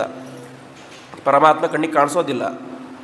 ಪರಮಾತ್ಮನ ವಿಶೇಷ ಸನ್ನಿಧಾನ ಇಲ್ಲಿರುತ್ತೆ, ಜ್ಞಾನಿಗಳಲ್ಲಿ ಇರುತ್ತೆ. ಹಾಗಾಗಿ ಆ ಜ್ಞಾನಿಗಳಲ್ಲಿ, ಭಗವದ್ಭಕ್ತರಲ್ಲಿ ವಿಶೇಷವಾದಂತಹ ಸೇವೆಯನ್ನು ಮಾಡಿದಾಗ ಅದರಿಂದಾಗಿ ನಮಗೆ ಮುಂದೆ ಪರಮಾತ್ಮನಲ್ಲಿ ವಿಶೇಷವಾದಂಥ ಭಕ್ತಿ ಎಂಬುದು ಬರಲಿಕ್ಕೆ ಕಾರಣ ಆಗುತ್ತೆ. ಅದನ್ನೇ ವಿಷ್ಣು ತೀರ್ಥರು ಹೇಳಿದ್ದು ಮಹತ್ ಸಮಾಗಮ ಪ್ರಕರಣ ಅಂತ. ಆ ಮಹಾತ್ಮರ ಸಮಾಗಮ ಆದಾಗ ಅವರ ಮಹತ್ ಸೇವೆಯನ್ನು ನಮ್ಮ ಕೈಯಲ್ಲಿ ಎಷ್ಟು ಸಾಧ್ಯ ಆಗುತ್ತೋ ಅಷ್ಟು ಮಾಡಿದಾಗ ಅದರಿಂದಾಗಿ ಅವರು ಸುಪ್ರೀತರಾಗಿ ನಿನಗೆ ವಿಶೇಷವಾದಂತಹ ಪರಮಾತ್ಮನ ಅನುಗ್ರಹ ಆಗಲಿ ಅಂತ ಅನುಗ್ರಹ ಮಾಡಿದರೆ ಅದರಿಂದಾಗಿ ನಮಗೇನಾಗುತ್ತೆ, ಪರಮಾತ್ಮನಲ್ಲಿ ವಿಶೇಷವಾದಂತಹ ಭಕ್ತಿ ಬರುತ್ತೆ. ಹಾಗಾಗಿ ಅದು ಒಂದು ಪ್ರಧಾನವಾದದ್ದು, ಪರಮಾತ್ಮನ ಭಕ್ತರಲ್ಲಿ ಮಾಡುವಂತಹ ಭಕ್ತಿ. ಅಷ್ಟು ಆದರೆ ಮಾತ್ರ ಸಾಕಾಗೋದಿಲ್ಲ. ಪರಮಾತ್ಮನ ಭಕ್ತರು 100 ಜನ ಇರ್ತಾರೆ. ಅದರಲ್ಲಿ 70 ಜನ ನಮಗೆ ಬೇಕಾದವರು ಇರ್ತಾರೆ, 30 ಜನ ಬೇಡಾದವರು ಇರ್ತಾರೆ. ಅವರು ನಮ್ಮವರಲ್ಲ ಅಂತ ಅವರಲ್ಲಿ ದ್ವೇಷವನ್ನಂತೂ ಸರ್ವಥಾ ಮಾಡಬಾರ್ದಂತೆ ಉಳಿದ 30 ಜನರಲ್ಲಿ. ಇವತ್ತು ಆಗ್ತಾ ಇರೋದು ಅದೇನೆ. ನಮ್ಮ ಗುರುಗಳಲ್ಲಿ ವಿಶೇಷ ಭಕ್ತಿ ಮಾಡ್ತೇವೆ, ಬೇರೆಯವರಲ್ಲಿ ಮಾಡ್ತೇವೆ ದ್ವೇಷ ಮಾಡ್ತೇವೆ, ಬೈಯೋದು ಹಾಗೆ ಹೀಗೆಲ್ಲ ಮಾಡ್ತೇವೆ. ಅದಕ್ಕೆ ಹೇಳ್ತಾರೆ ನವವಿಧ ದ್ವೇಷಗಳಲ್ಲಿ ನವವಿಧ ಭಕ್ತಿಯನ್ನು ಹೇಳ್ತಾರೆ, ಅದೇ ರೀತಿ ನವವಿಧ ದ್ವೇಷವನ್ನು ಹೇಳ್ತಾರೆ. ಅಂದರೆ ನವವಿಧ ದ್ವೇಷ ಅಂತ ಹೇಳಿದರೆ ಪರಮಾತ್ಮನಲ್ಲಿ ಮಾಡುವಂತಹ ದ್ವೇಷದಲ್ಲಿ ಅದು ಪರ್ಯವಸಾರ ಆಗುತ್ತೆ ಅಂತೆ. ಅದರಲ್ಲಿ ಯಾವುದು ಪ್ರಧಾನವಾದದ್ದು ಅಂತ ಹೇಳಿದರೆ ತದ್ಭಕ್ತ ದ್ವೇಷ ಏವಹಿ ಅಂತ. ಪರಮಾತ್ಮನ ಭಕ್ತರಲ್ಲಿ ಮಾಡುವಂತಹ ದ್ವೇಷ ಎಂಬುದೆಲ್ಲ ಏನಾಗುತ್ತೆ ಅಂತ ಹೇಳಿದರೆ ಅದು ಪರಮಾತ್ಮನನ್ನೇ ನಾವು ದ್ವೇಷ ಮಾಡಿದ ಹಾಗೆ ಆಗುತ್ತೆ. ಹಾಗಾಗಿ ನಾವು ಪರಮಾತ್ಮನಲ್ಲಿ ಭಾರಿ ಭಕ್ತಿ ಎಲ್ಲವನ್ನು ಕೂಡ ಮಾಡಿ ಪರಮಾತ್ಮನ ಭಕ್ತರನ್ನು ದ್ವೇಷ ಮಾಡಿದರೆ ಅದರಿಂದಾಗಿ ಪರಮಾತ್ಮ ತೃಪ್ತನಾಗುವುದೇ ಇಲ್ಲ. ಹಾಗಾಗಿ ಪರಮಾತ್ಮನಲ್ಲಿ ಯಾವ ರೀತಿಯಾಗಿ ಭಕ್ತಿಯನ್ನು ಮಾಡ್ತೇವೋ, ಪರಮಾತ್ಮನ ಭಕ್ತರಲ್ಲಿ ಯಾವ ರೀತಿ ಭಕ್ತಿಯನ್ನು ಮಾಡ್ತೇವೋ ಅದೇ ರೀತಿಯಾದ ಭಕ್ತಿಯನ್ನು ಪರಮಾತ್ಮನ ಎಲ್ಲ ಭಕ್ತರಲ್ಲೂ ಮಾಡಬೇಕು. ಇದು ಸಾಧ್ಯ ಇಲ್ಲ. ಮೊದಲನೇದಾಗಿ ನಮಗೆ ಪರಮಾತ್ಮನ ಭಕ್ತರು ಎಲ್ಲರೂ ಯಾರು ಅಂತ ಗೊತ್ತೇ ಇಲ್ಲ. ಗೊತ್ತಿದ್ದರೂ ಕೂಡ ಅವರಲ್ಲಿ ಏನಾಗೋದಿಲ್ಲ, ಭಕ್ತಿ ಮಾಡಲಿಕ್ಕೆ ಸಾಧ್ಯ ಆಗೋದಿಲ್ಲ ಅಂತ. ಯಾಕೆ ಅಂತ ಹೇಳಿದರೆ ಯಾವುದೇ ಒಬ್ಬ ವ್ಯಕ್ತಿಗೆ ನಾವು ನಮಸ್ಕಾರ ಮಾಡಬೇಕು ಅಂತ ಹೇಳಿದರೆ ಕನಿಷ್ಠ ಅವನಲ್ಲಿ ಏನಿದೆ ಅಂತ ಗೊತ್ತಿರಬೇಕು. ಆ ಕನಿಷ್ಠ ಆ ವ್ಯಕ್ತಿಯ ಹೆಸರು ಗೊತ್ತಿಲ್ಲದೆ ಹೋದರೂ ಪರವಾಗಿಲ್ಲ, ಆ ವ್ಯಕ್ತಿ ಜ್ಞಾನಿ, ಅವನಲ್ಲಿ ತಪಸ್ಸಿದೆ ಇಲ್ಲೋ ಅಂತ ಗೊತ್ತಿದ್ದಾಗ ಮಾತ್ರ ಅವನಿಗೆ ನಮಸ್ಕಾರ ಮಾಡಬೇಕು ಅಂತ ಹೇಳ್ತಾರೆ. ಅಂತಹದರಲ್ಲಿ ಭಕ್ತಿ ಮಾಡಬೇಕು ಅಂತ ಹೇಳಿದರೆ ಪ್ರತಿಯೊಬ್ಬ ವ್ಯಕ್ತಿಗಳ ಜ್ಞಾನ ನಮಗೆ ಗೊತ್ತಿರಬೇಕು, ಅದು ಸಾಧ್ಯ ಇಲ್ಲ. ಹಾಗಾದೇನು ಮಾಡೋದು ಅಂತ ಹೇಳಿದರೆ ಯಾರ್ಯಾರು ಶ್ರೇಷ್ಠ ಜ್ಞಾನಿಗಳು ಯಾರ್ಯಾರು ನಮಗೆ ಗೊತ್ತಿದ್ದಾರೋ ಅವರಲ್ಲಿ ಭಕ್ತಿಯನ್ನು ಮಾಡಬೇಕು, ಉಳಿದವರಲ್ಲಿ ದ್ವೇಷವನ್ನಂತೂ ಸರ್ವಥಾ ಮಾಡಲೇಬಾರ್ದು ಅಂತ ಹೇಳ್ತಾರೆ. ಯಾಕೆ ಅಂತ ಹೇಳಿದರೆ ಪ್ರತಿಯೊಬ್ಬರಲ್ಲಿ ಭಕ್ತಿ ಮಾಡಲಿಕ್ಕೆ ಸಾಧ್ಯ ಇಲ್ಲ, ಪ್ರತಿಯೊಬ್ಬರ ಪರಿಚಯವೇ ನಮಗಿರೋದಿಲ್ಲ. ಹಾಗಾಗಿ ಪ್ರತಿಯೊಬ್ಬರಲ್ಲಿ ಭಕ್ತಿಯನ್ನು ಮಾಡದೇ ಹೋದರೂ ಪರವಾಗಿಲ್ಲ, ದ್ವೇಷವನ್ನಂತೂ ಸರ್ವಥಾ ಮಾಡಲೇಬಾರದು. ಯಾಕೆಂದರೆ ಆ ಪರಮಾತ್ಮನ ಜ್ಞಾನಿಗಳಲ್ಲಿ ನಾವು ದ್ವೇಷವನ್ನು ಮಾಡಿದರೆ ನಾವು ಸಂಪಾದನೆ ಮಾಡಿದಂತಹ ಪುಣ್ಯವನ್ನು ನಾವಾಗಿಯೇ ಕಳೆದುಕೊಂಡಂತೆ ಆಗುತ್ತೆ. ಹಾಗಾಗಿ ವಿಶೇಷವಾದಂಥ ಭಕ್ತಿಯನ್ನು ಮಾಡಬೇಕು, ಉಳಿದವರಲ್ಲಿ ದ್ವೇಷವನ್ನಂತೂ ಸರ್ವಥಾ ಮಾಡಲೇಬಾರದು ಎಂಬುದಾಗಿ ತಿಳಿಸ್ತಾರೆ. ಹಾಗಾಗಿ ಆ ರೀತಿಯಾದಂತಹ ಭಕ್ತಿಯಿಂದಾಗಿ ನಮಗೇನಾಗುತ್ತೆ, ಪರಮಾತ್ಮನಲ್ಲಿ ವಿಶೇಷವಾದಂತಹ ಭಕ್ತಿ ಎಂಬುದು ಬರುತ್ತೆ. ಅಂತಹ ಭಕ್ತಿಯಿಂದಾಗಿ ಪರಮಾತ್ಮನ ವಿಶೇಷವಾದಂತಹ ತತ್ವಜ್ಞಾನ, ಅದರಿಂದಾಗಿ ಮತ್ತು ಇನ್ನಷ್ಟು ಗರಿಷ್ಠವಾದಂತಹ ಭಕ್ತಿ, ಹೀಗೆ ಒಂದರಿಂದಾಗಿ ಬರ್ತಾ ಬರ್ತಾ ಬರ್ತಾ ಹೋಗುತ್ತೆ ಎಂಬುದಾಗಿ ಹೇಳ್ತಾ ಇದ್ದಾರೆ. ಹೀಗೆ ಭಕ್ತಿಯನ್ನು ಮಾಡಬೇಕು, ಅದೇ ರೀತಿಯಾಗಿ ಭಕ್ತರಲ್ಲಿ ಭಕ್ತಿ ಮಾಡಬೇಕು ಅಂತ ಹೇಳಿದರು.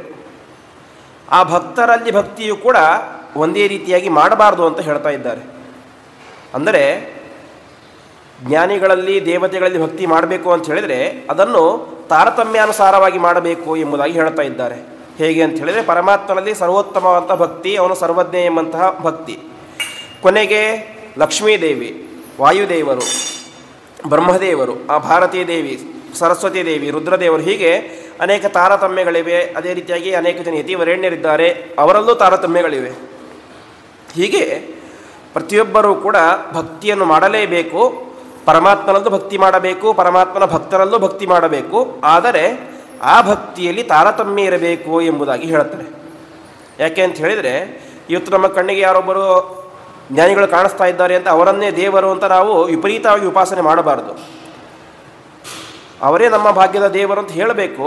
ಆದರೆ ಅದೇ ಚಿಂತನೆ ನಿರಂತರವಾಗಿ ಅವರನ್ನೇ ದೇವರಂತ ಉಪಾಸನೆ ಮಾಡಿದರೆ ರುದ್ರದೇವರೇ ಇಡೀ ಜಗತ್ತಿಗೆ ಸರ್ವೋತ್ತಮ, ಅವರೇ ಸರ್ವೋತ್ತಮ, ಅವರೇ ಜಗತ್ತನ್ನು ಸೃಷ್ಟಿ ಮಾಡಿದವರು, ಹೀಗೆ ಬ್ರಹ್ಮದೇವರೇ ಎಲ್ಲವನ್ನು ಸೃಷ್ಟಿ ಮಾಡಿದವರು, ಅವರೇ ಸರ್ವೋತ್ತಮ, ಹೀಗೆ ಎಂಬುದಾಗಿ ಬೇರೆ ದೇವತೆಗಳನ್ನು ಬೇರೆ ವ್ಯಕ್ತಿಗಳನ್ನು ನಾವು ಸರ್ವೋತ್ತಮ ಅಂತ ಉಪಾಸನೆ ಮಾಡಿದರೆ ಅದೇನಾಗುತ್ತೆ, ಸರ್ವೋತ್ತಮ ಅಂತ ಹೇಳಿದರೆ ಯಾರು, ಅದು ಪರಮಾತ್ಮ.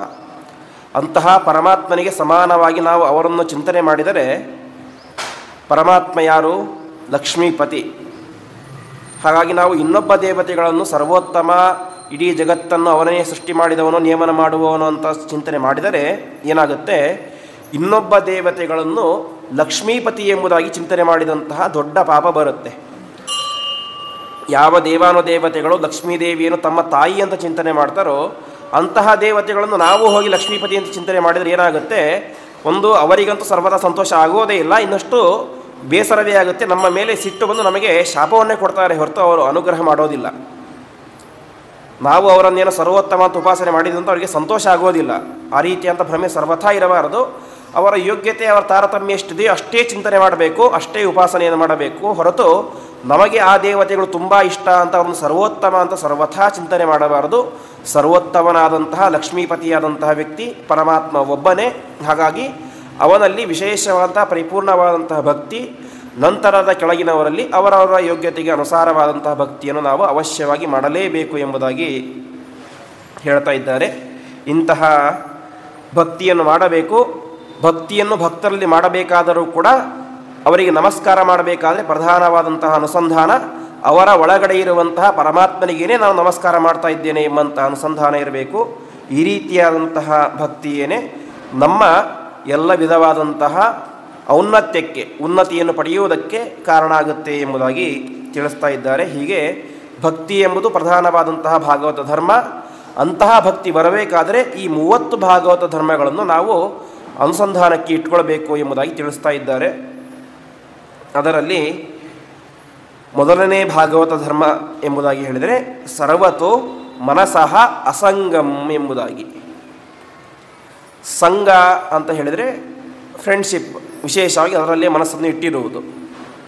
ಇಲ್ಲಿ ಹೇಳ್ತಾ ಇದ್ದಾರೆ ಸರ್ವತೋ ಮನಸ್ಸೋ ಅಸಂಗಂ ಅಂತ. ಅಂದರೆ ಪರಮಾತ್ಮ ಮತ್ತು ಪರಮಾತ್ಮನ ಸನ್ನಿಧಾನ ಎಲ್ಲಿದೆಯೋ ಅದೆಲ್ಲವನ್ನು ಬಿಟ್ಟು ಉಳಿದ ಕಡೆಯಲ್ಲಿ ನಮ್ಮ ಮನಸ್ಸನ್ನು ಹಾಯಿಸದೇ ಇರುವುದೇನೆ ಸರ್ವತೋ ಮನಸ್ಸೋ ಅಸಂಗಂ ಅಂತ. ಇದು ಮೊದಲು ನಾವು ಅನುಷ್ಠಾನ ಮಾಡಬೇಕಾದಂತಹ ಭಾಗವತ ಧರ್ಮ ಎಂಬುದಾಗಿ ಹೇಳ್ತಾರೆ. ಯಾಕೆ ಅಂತ ಹೇಳಿದರೆ, ನಮಗೇನೋ ಒಂದು ಪರಮಾತ್ಮನಲ್ಲಿ ಭಕ್ತಿ ಬರಬೇಕು, ಪರಮಾತ್ಮನ ಭಕ್ತರಲ್ಲಿ ಭಕ್ತಿ ಬರಬೇಕು ಅಂತ ಹೇಳಿದರೆ ನಾವೇನು ಮಾಡಬೇಕು, ನಮ್ಮ ಮನಸ್ಸನ್ನು ಮೊದಲು ಅಲ್ಲಿ ಇಟ್ಟಿರಬೇಕು. ಮನಸ್ಸನ್ನು ಅಲ್ಲಿ ಇಡದೇ ಹೋದರೆ ಏನಾಗುತ್ತೆ, ಭಕ್ತಿ ಬರೋದೇ ಇಲ್ಲ. ಹಾಗಾಗಿ ಮನಸ್ಸನ್ನು ಅಲ್ಲಿ ಇಡಬೇಕು ಅಂತ ಹೇಳಿದರೆ ಮೊದಲು ನಮ್ಮ ಮನಸ್ಸು ಎಲ್ಲಿದೆಯೋ ಅಲ್ಲಿಂದ ತೆಗಿಬೇಕು. ಒಂದು ವಸ್ತುವನ್ನು ಇಲ್ಲಿಂದ ಅಲ್ಲಿ ಇಡಬೇಕು ಅಂತ ಹೇಳಿದರೆ ಇಲ್ಲಿಂದ ತೆಗೆದು ಅಲ್ಲಿ ಇಡಬೇಕು, ಹಾಗೆ ಹೇಳಲಿಕ್ಕೆ ಬರೋದಿಲ್ಲ.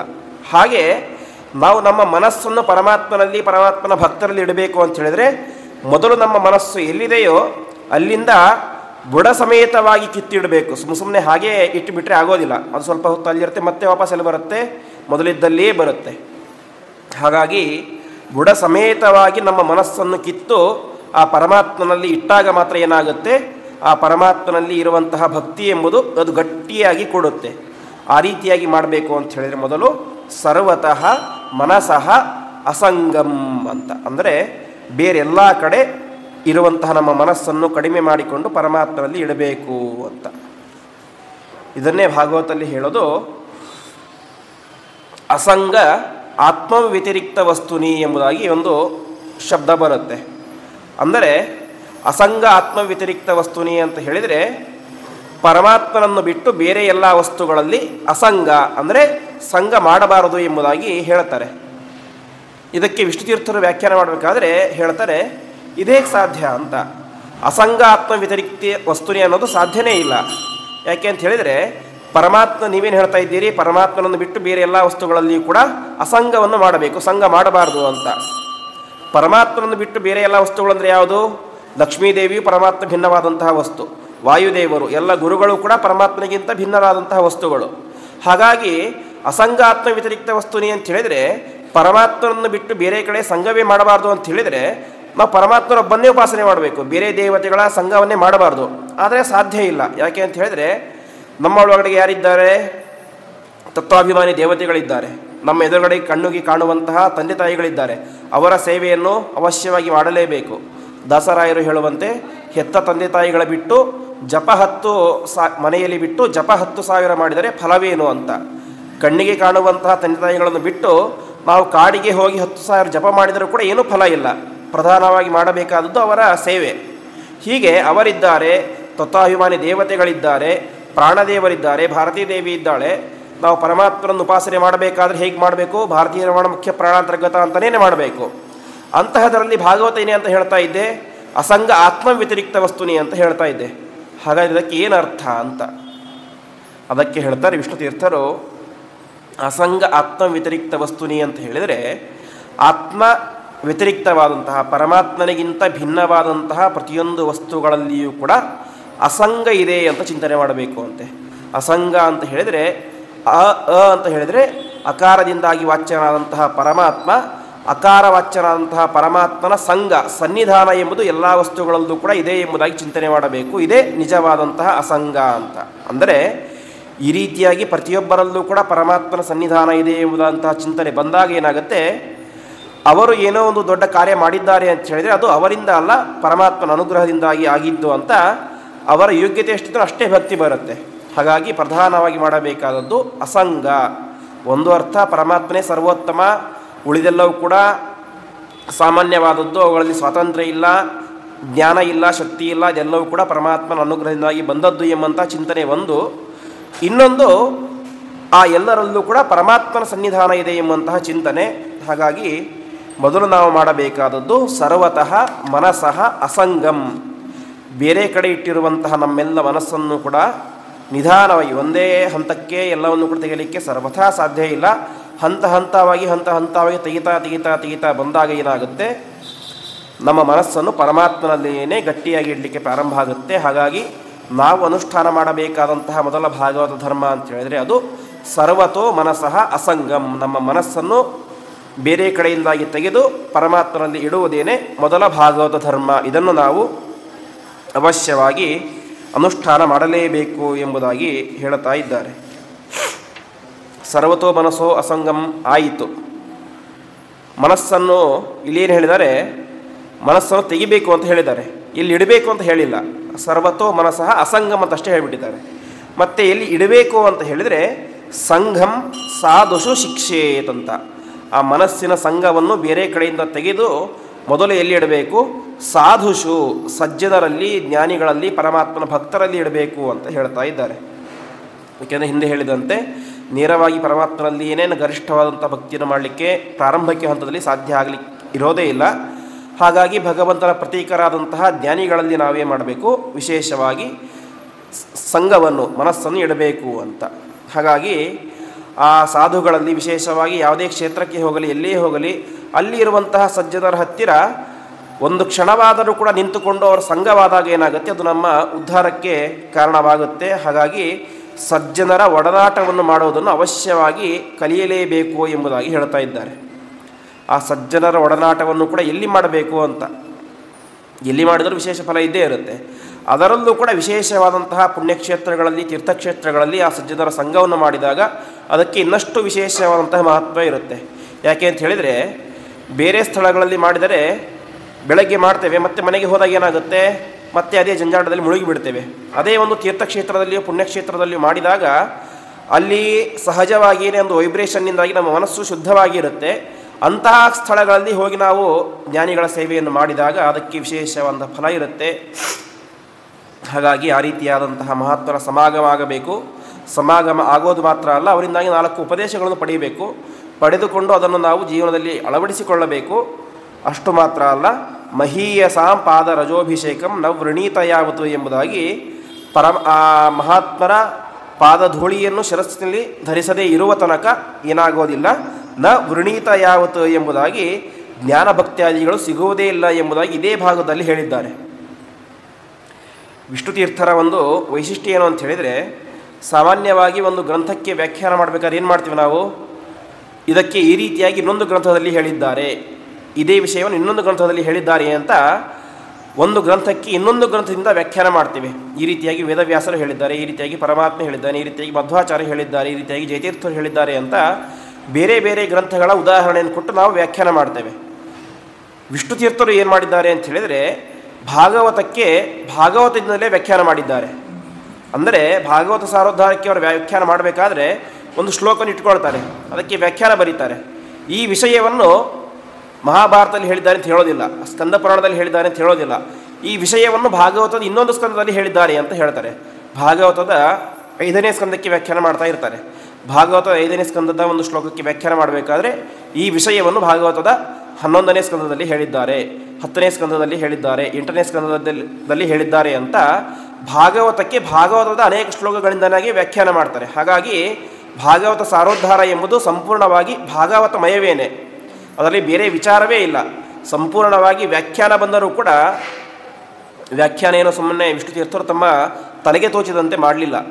ಭಾಗವತದ ಶ್ಲೋಕಗಳನ್ನೇ ಉದಾಹರಣೆಯನ್ನಾಗಿ ಕೊಟ್ಟು ಭಾಗವತಕ್ಕೆ ಭಾಗವತದಿಂದಲೇ ವ್ಯಾಖ್ಯಾನ ಮಾಡುವಂತಹ ವಿಶೇಷ ಕ್ರಮವನ್ನು ವಿಷ್ಣು ತೀರ್ಥರು ಅನುಸರಿಸಿದ್ದಾರೆ. ಅದಕ್ಕೆ ಅವರು ಹೇಳ್ತಾರೆ, ಸಂಘವನ್ನು ಎಲ್ಲಿ ಮಾಡಬೇಕು ಅಂತ ಹೇಳಿದರೆ ಸಂಘಂಚ ಸಾಧುಷು ಶಿಕ್ಷೇತ್ ಅಂತ. ಅಂದರೆ ಸಂಘವನ್ನು ನಾವು ಸಜ್ಜನರಲ್ಲಿ ಮಾಡಬೇಕು ಎಂಬುದಾಗಿ ಹೇಳ್ತಾ ಇದ್ದಾರೆ. ಇವತ್ತು ನಾವು ಪ್ರವಚನ ಕೇಳ್ತಾ ಇರುವಂತಹ ಪ್ರಕರಣ ಭಾಗವತ ಧರ್ಮೋಪದೇಶ ಪ್ರಕರಣ. ನಾನು ನಿನ್ನೆ ಹೇಳಿದೆ, ಅದರಲ್ಲಿ ಒಂದೇ ಶ್ಲೋಕಕ್ಕೆ 30 ವಿಧವಾದಂತಹ ವ್ಯಾಖ್ಯಾನ ಮಾಡಿದ್ದಾರೆ ಅಂತ. ಅಂದರೆ ಇವತ್ತು ನಾವು ಕೇಳ್ತಾ ಇದ್ದೇವೆ ಅದೇ ಶ್ಲೋಕನೇನೆ, ಇವತ್ತು ಆ ಶ್ಲೋಕವನ್ನೇನೆ ಎಷ್ಟಾಗುತ್ತೋ ಅಷ್ಟು ಕೇಳ್ತಾ ಇದ್ದೇವೆ. ಯಾಕೆ ಅಂತ ಹೇಳಿದರೆ ಸಮಗ್ರ 30 ಭಾಗವತ ಧರ್ಮಗಳನ್ನು ಮತ್ತೆ ಮುಂದೆ ಹೇಳ್ತಾರೆ, ಅದು ಇನ್ನಷ್ಟು ವಿಸ್ತಾರವಾದದ್ದು. ಅದಕ್ಕಿಂತ ಸಂಕ್ಷೇಪವಾಗಿ ಇರುವ ಸಮಯದಲ್ಲಿ ಆ ಒಂದೇ ಶ್ಲೋಕದಲ್ಲಿ ಅವರು ವ್ಯಾಖ್ಯಾನ ಮಾಡಿದಂತಹ 30 ಭಾಗವತ ಧರ್ಮಗಳನ್ನು ಕೂಡ ಕೇಳ್ತಾ ಇದ್ದೇವೆ. ಆ ಶ್ಲೋಕ ಯಾವುದು ಅಂತ ಹೇಳಿದರೆ, ಧರ್ಮಮ್ಮಿ ಸಾಕ್ಷಾತ್ ಭಗವತ್ ಪ್ರಣೀತಂ ನವೈವಿದುಹು ಋಷಯೋ ನಾಪಿ ದೇವಾ ನ ಸಿದ್ಧ ಮುಖ್ಯಾ ಅಸುರ ಮನುಷ್ಯ ಕುತೋನ ವಿದ್ಯಾಧರ ಚಾರಣಾದಯ ಎಂಬುದಾಗಿ ಯಮಧರ್ಮರಾಜ ಹೇಳುವಂತಹ ಭಾಗವತ ಧರ್ಮದ ಮಾತುಗಳು ಇವೆಲ್ಲ. ಯಮಧರ್ಮ ಅಂತ ಹೇಳಿದರೆ ಅವನು ಧರ್ಮಸ್ವರೂಪಿಯಾದಂತಹ ವ್ಯಕ್ತಿ, ಅವನು ಹೇಳ್ತಾ ಇದ್ದಾನೆ ಈ ರೀತಿಯಾಗಿ ಸಾಧುಗಳ ಸಜ್ಜನರ ಸಂಘವನ್ನು ಮಾಡಬೇಕು ಅಂತ. ಸಜ್ಜನರು ಎಲ್ಲರೂ ಒಂದೇ ರೀತಿಯಾಗಿ ಇರೋದಿಲ್ಲ. ಕೆಲವು ಸಜ್ಜನರು ನಮಗಿಂತ ವಯಸ್ಸಿನಲ್ಲಿ ದೊಡ್ಡವರು ಇರ್ತಾರೆ, ಕೆಲವೊಬ್ಬರು ನಮಗಿಂತ ಯೋಗ್ಯತೆಯಲ್ಲಿ ದೊಡ್ಡವರು ಇರ್ತಾರೆ, ಕೆಲವೊಬ್ಬರು ನಮಗೆ ಸಮಾನವಾಗಿ ಇರ್ತಾರೆ, ಕೆಲವೊಬ್ಬರು ನಮಗೆ ಕೆಳಗೆ ಇರ್ತಾರೆ. 3 ಜನರು ಕೂಡ ಏನಾಗಿರ್ತಾರೆ, ಸಜ್ಜನರೇ ಆಗಿರ್ತಾರೆ, ಸಾಧುಗಳೇ ಆಗಿರ್ತಾರೆ. ಆದರೆ 3 ಜನರಲ್ಲಿಯೂ ಕೂಡ ನಾವು ಒಂದೇ ರೀತಿ ವ್ಯವಹಾರ ಮಾಡಲಿಕ್ಕೆ ಸಾಧ್ಯ ಆಗೋದಿಲ್ಲ. ಯಾಕೆಂದರೆ ನಮಗಿಂತ ಯೋಗ್ಯತೆಯಲ್ಲಿ ಚಿಕ್ಕವರಾದವರಿಗೆ ನಮಸ್ಕಾರ ಮಾಡಲಿಕ್ಕೆ ಆಗೋದಿಲ್ಲ. ಹಾಗಾದ್ರೆ ಏನು ಮಾಡಬೇಕು ಅಂತ ಅದಕ್ಕೆ ಇದೇ ಭಾಗವತದಲ್ಲಿ ಹೇಳ್ತಾರೆ. 3ನೇ ಸ್ಕಂದದಲ್ಲಿ ಕಪಿಲ ರೂಪಿಯಾದಂತಹ ಪರಮಾತ್ಮ ತನ್ನ ತಾಯಿಗೆ ಉಪದೇಶ ಮಾಡುವಂತಹ ಮಾತು, ಮಹತಾಂ ಬಹುಮಾನೇನ ಹೀನಾನಾಂ ಅನುಕಂಪಯ ಮೈತ್ರೇವ ಆತ್ಮತುಲ್ಯೇಶು ಭಗವಾನ್ ಸಂಪ್ರಸೀದತಿ ಅಂತ. ನಾವು ಯಾವ ರೀತಿಯಾಗಿ ಸಜ್ಜನರಲ್ಲಿ ವ್ಯವಹಾರ ಮಾಡಬೇಕು ಅಂತ ಹೇಳಿದರೆ ಮಹತಾಂ ಬಹುಮಾನೇನ ಅಂತ. ಬಂದಂತಹ ಜ್ಞಾನಿಗಳು ನಮಗಿಂತ ದೊಡ್ಡವರಾಗಿದ್ದರೆ ಅವರಿಗೇನು ಮಾಡಬೇಕು, ಬಹುಮಾನೇನ ಅವರಿಗೆ ಮಾನ ಅಂದರೆ ಅವರ ಯೋಗ್ಯತೆಗೆ ಅನುಸಾರವಾಗಿ ಪೂಜಾದಿಗಳನ್ನು ಸನ್ಮಾನಾದಿಗಳನ್ನು ಮಾಡುವ ಮೂಲಕ, ಅವರಿಗೆ ನಮಸ್ಕಾರಾದಿಗಳನ್ನು ಮಾಡುವ ಮೂಲಕ ಅವರಲ್ಲಿರುವಂತಹ ಪರಮಾತ್ಮನನ್ನು ಪ್ರೀತಿಗೊಳಿಸಬೇಕು. ಎರಡನೆಯದ್ದು ಹೀನಾನಾಂ ಅನುಕಂಪಯ ಅಂತ. ಕೆಲವೊಬ್ಬರು ನಮಗಿಂತ ಕೆಳಗಡೆ ಇರ್ತಾರೆ, ಅಂದರೆ ಇನ್ನೂ ಪ್ರಾರಂಭಿಕ ಹಂತದಲ್ಲಿ ಇರ್ತಾರೆ. ಅವರಿಗೇನು ಮಾಡಬೇಕು, ಅವರಿಗೆ ಮಾಡುವಂತಹ ಸನ್ಮಾನ ಅಂತ ಹೇಳಿದರೆ ಅವರಿಗೆ ಅನುಕಂಪಯ, ಅವರಲ್ಲಿ ಅನುಕಂಪೆಯನ್ನು ತೋರಿಸುವುದೇನೆ ಅದು ಅವರಿಗೆ ಮಾಡುವಂತಹ, ಅವರಲ್ಲಿರುವಂತಹ ಪರಮಾತ್ಮನಿಗೆ ಮಾಡುವಂತಹ ಪೂಜೆ. ಕೊನೆಯದ್ಯಾವುದು, ಮೈತ್ರೀಚ ಆತ್ಮತುಲ್ಯೇಶು. ಕೆಲವೊಬ್ಬರು ನಮಗೆ ಸಮಾನವಾಗಿ ಇರ್ತಾರೆ, ಅಂಥವರಲ್ಲಿ ಏನು ಮಾಡಬೇಕು, ಮೈತ್ರಿ, ಅವರಲ್ಲಿ ಸ್ನೇಹವನ್ನು ಮೈತ್ರಿಯನ್ನು ಮಾಡುವುದೇನೆ ಅವರಿಗೆ ಮಾಡುವಂತಹ ಪೂಜೆ ಎಂಬುದಾಗಿ ಹೇಳ್ತಾರೆ. ಹಾಗಾಗಿ ಸಾಧುಗಳು ಅಂತ ಎಲ್ಲರಿಗೂ ಒಂದೇ ರೀತಿಯಾಗಿ ಮಾಡಲಿಕ್ಕೆ ಆಗೋದಿಲ್ಲ. ಅವರವರ ಯೋಗ್ಯತೆಗೆ ಅನುಸಾರವಾಗಿ ನಾವು ನಮಗಿಂತ ದೊಡ್ಡವರೋ ಚಿಕ್ಕವರೋ ಸಮಾನರೋ ಅಂತ ನೋಡಿಕೊಂಡು ನಾವೇನು ಮಾಡಬೇಕು, ಆ ಜ್ಞಾನಿಗಳಿಗೆ ನಾವು ಪೂಜೆಯನ್ನು ಮಾಡಬೇಕು. ಆ ಪೂಜೆ ಪ್ರಧಾನವಾಗಿ ಸೇರೋದು ಯಾರಿಗೆ, ಈ ಶ್ಲೋಕದಲ್ಲಿ ಹೇಳುವಂತೆ ಭಗವಾನ್ ಸಂಪ್ರಸೀದತಿ ಅಂತ. ನಾವು ಮಾಡುವಂಥ ಪೂಜೆಯಿಂದಾಗಿ ಒಂದು ವೇಳೆ ಅವರಿಗೆ ಸಿಟ್ಟು ಬರ್ಬೋದು, ಯಾಕೆ ನೀನು ನನಗೆ ಸರಿಯಾಗಿ ಪೂಜೆನೇ ಮಾಡಲಿಲ್ಲ ಹಾಗೆ ಹೀಗೆ ಅಂತ. ಒಬ್ಬರಿಗೆ ನಾವು ಜಾಸ್ತಿ ಪೂಜೆ ಮಾಡಿದ್ದೇವೆ, ಅವ್ರು ದೊಡ್ಡವರು ಅಂತ ನನಗೆ ಸರಿಯಾಗಿ ಪೂಜೆ ಮಾಡಲಿಲ್ಲ ಅಂತ ಅವನಿಗೆ ಸಿಟ್ಟು ಬರಬಹುದು. ಆದರೆ ಅವರೊಳಗಡೆ ಇರುವಂತಹ ಪರಮಾತ್ಮ ಸಂಪ್ರಸೀದತಿ, ಚೆನ್ನಾಗಿ ಪ್ರೀತನಾಗ್ತಾನೆ ಅಂತ. ಹಾಗಾಗಿ ಅವರವರ ಯೋಗ್ಯತೆಗೆ ಅನುಸಾರವಾಗಿ ನಾವೇ ಮಾಡಬೇಕು, ಪ್ರಧಾನವಾಗಿ ಮಾಡಬೇಕಾದದ್ದು ಸಾಧು ಸಂಘ. ಮೊದಲಿಗೆ ಮನಸ್ಸನ್ನು ಬೇರೆ ಕಡೆಯಿಂದ ಕಿತ್ತಬೇಕು, ಕಿತ್ತಂತಹ ಮನಸ್ಸನ್ನು ಯೋಗ್ಯರಾದಂತಹ ಸಾಧುಗಳಲ್ಲಿ ಇಡಬೇಕು ಎಂಬುದಾಗಿ ಹೇಳ್ತಾ ಇದ್ದಾರೆ. ಯಾಕೆ ಅಂತ ಹೇಳಿದರೆ, ಒಂದು ಬೀಜ ಅದು ಫಲವನ್ನು ಕೊಡಬೇಕು ಅಂತ ಹೇಳಿದರೆ ಅದನ್ನು ನಾವು ಯೋಗ್ಯವಾದಂತಹ ಭೂಮಿಯಲ್ಲಿ ಬಿತ್ತಬೇಕು. ಮರುಭೂಮಿಯಲ್ಲಿ ಹೋಗಿ ಬೀಜವನ್ನು ಬಿತ್ತಿದರೆ ಅಲ್ಲಿ ಫಲ ಬರಲಿಕ್ಕೆ ಸರ್ವಥಾ ಸಾಧ್ಯ ಇಲ್ಲ. ಹಾಗಾಗಿ ನಮ್ಮ ಮನಸ್ಸನ್ನು ನಾವು ಕಿತ್ತಿ ಬೇರೆಯಲ್ಲಿ ಬಿತ್ತಬೇಕು ಅಂತ ಹೇಳಿದರೆ, ಬೇರೆಯಲ್ಲೋ ಕಡೆ ಬಿತ್ತಿದರೆ ಅದು ಮನಸ್ಸು ಫಲವನ್ನು ಕೊಡೋದಿಲ್ಲ. ಯಾಕೆ ಅಂತ ಹೇಳಿದರೆ, ಒಂದು ಮಾತಿದೆ, ನಮಗೆ ಮೋಕ್ಷವೂ ಆಗಬಹುದು, ಸ್ವರ್ಗ ಆಗ್ಬೋದು, ನರಕ ಆಗ್ಬೋದು, ಇನ್ನೊಂದೇನು ಕೆಟ್ಟದಾಗ್ಬೋದು, ಒಳ್ಳೆಯದಾಗ್ಬೋದು. ಇದಕ್ಕೆಲ್ಲ ಪ್ರಧಾನ ಕಾರಣ ಯಾವುದು ಅಂತ ಹೇಳಿದ್ರೆ ಮನ ಏವ ಮನುಷ್ಯಾಣಂ ಕಾರಣಂ ಬಂಧ ಮೋಕ್ಷಯೋಹೋ ಅಂತ. ನಮಗೆ ಮೋಕ್ಷ ಆಗುತ್ತೋ ನರಕ ಆಗುತ್ತೋ ಏನೇ ಆಗಲಿ ಅದಕ್ಕೆ ಕಾರಣ ಏನು? ಮನಸ್ಸು. ನಮ್ಮ ಮನಸ್ಸನ್ನು ನಾವು ಕಂಟ್ರೋಲ್ನಲ್ಲಿ ಇಟ್ಕೊಂಡ್ರೆ ಒಳ್ಳೆಯದಾಗುತ್ತೆ, ಇಲ್ಲದೇ ಅದು ಕೆಟ್ಟದಾಗುತ್ತೆ. ಹಾಗಾಗಿ ಮನಸ್ಸನ್ನು ಒಂದು ವಿಷಯದ ಕಡೆ ನಾವು ಹಾಕ್ತಾ ಇದ್ದೀವಿ ಅಂತ ಹೇಳಿ ಅತ್ಯಂತ ಜಾಗರೂಕರಾಗಿ ಹಾಕಬೇಕು. ಹಾಗಾಗಿ ಮನಸ್ಸು ನಮಗೆ ಒಳ್ಳೆಯ ಫಲವನ್ನು ಕೊಡಬೇಕು ಅಂತ ಹೇಳಿದರೆ ಆ ಮನಸ್ಸನ್ನು ಹೇಗೆ ಒಂದು ಬೀಜವನ್ನು ಒಂದು ಫಲವತ್ತಾದಂತಹ ಭೂಮಿಯಲ್ಲಿ ಬಿತ್ತಿದರೆ ಅದು ನಮಗೆ ಮುಂದೆ ಒಳ್ಳೆಯ ಫಲವನ್ನು ಕೊಡುತ್ತೆ. ನಾವು ಇವತ್ತು ತೆಂಗಿನಕಾಯಿಯನ್ನು ಬಿತ್ತು ನಾಳೆ ನಮಗೆ ಎಳ್ನೀರು ಬೇಕು ಅಂದರೆ ಸಿಗೋದಿಲ್ಲ. ಎಳ್ನೀರು ಬರಬೇಕು ಅಂತ 5-6 ವರ್ಷಗಳ ಬೇಕು, ಮರ ದೊಡ್ಡದಾಗಬೇಕು, ಆಮೇಲೆ ಫಲವನ್ನು ಕೊಡುತ್ತೆ. ಹಾಗೆ ನಾವು ಇವತ್ತು ಸಜ್ಜನರಲ್ಲಿ ಸಂಗಮವನ್ನು ಮಾಡಿ ನಾಳೆ ನಮಗೆ ಫಲ ಬೇಕು, ಮೋಕ್ಷ ಬೇಕು, ಒಳ್ಳೆಯದಾಗಬೇಕು ಅಂತೇಳಿ ಸಿಗೋದಿಲ್ಲ. ಅದಕ್ಕೆ ಅನೇಕ ವರ್ಷಗಳ ಸಾಧನೆ ಆಗಬೇಕು. ಆ ಸಾಧನೆ ಆಗಬೇಕು ಅಂತ ಹೇಳಿದರೆ ಮೊದಲು ಬೀಜ ಪ್ರಕ್ಷೇಪ. ನಾವೊಂದು ಮೊದಲು ಹೆಜ್ಜೆಯನ್ನು ಇಡಬೇಕು. ಹೆಜ್ಜೆ ಇಟ್ಟಾಗ ಮಾತ್ರ ಎರಡನೇ ಹೆಜ್ಜೆ ಇಡಲಿಕ್ಕೆ ಸಾಧ್ಯ ಆಗುತ್ತೆ. ಹಾಗಾಗಿ ಮೊದಲು ಮಾಡಬೇಕಾದದ್ದು ಏನು ಅಂತ ಹೇಳಿದರೆ ಈ ಒಂದು ಸಾಧುಗಳ ಸಜ್ಜನರ ಸಮಾಗಮ ಎಂಬುದಾಗಿ ಹೇಳ್ತಾ ಇದ್ದಾರೆ. ಇದನ್ನು ಮಾಡಬೇಕು. ಇದನ್ನು ಮಾಡಿದ ಮೇಲೆ ಮುಂದೆ ಆಚರಣೆ ಮಾಡಬೇಕಾದಂತಹ ಒಂದು ಭಾಗವತ ಧರ್ಮ ಅಂತ ಹೇಳಿದರೆ ಶೌಚಂ ಶಿಕ್ಷೇತ್ ಎಂಬುದಾಗಿ ವಿಷ್ಣುತೀರ್ಥರು ವ್ಯಾಖ್ಯಾನ ಮಾಡ್ತಾ ಇದ್ದಾರೆ. ಶೌಚ ಎಂಬುದು ಅತ್ಯಂತ ಪ್ರಧಾನವಾದಂತಹ ಭಾಗವತ ಧರ್ಮ ಎಂಬುದಾಗಿ. ಯಾಕೆ ಅಂತ ಹೇಳಿದರೆ ಮುಂದೆ ನಾವು ಮೊದಲನೇ ದಿವಸ ಪ್ರವಚನದಲ್ಲಿ ಕೇಳಿದೆವು, ಇಡೀ ಜಗತ್ತಿಗೆ ಒಡೆಯನಾದಂತಹ ಪರಮಾತ್ಮ ನಮ್ಮ ಹೃದಯದಲ್ಲಿ ಬಂದು ಕೂಡಬೇಕು ಅಂತ ಹೇಳಿದರೆ ಏನು ಬೇಕು?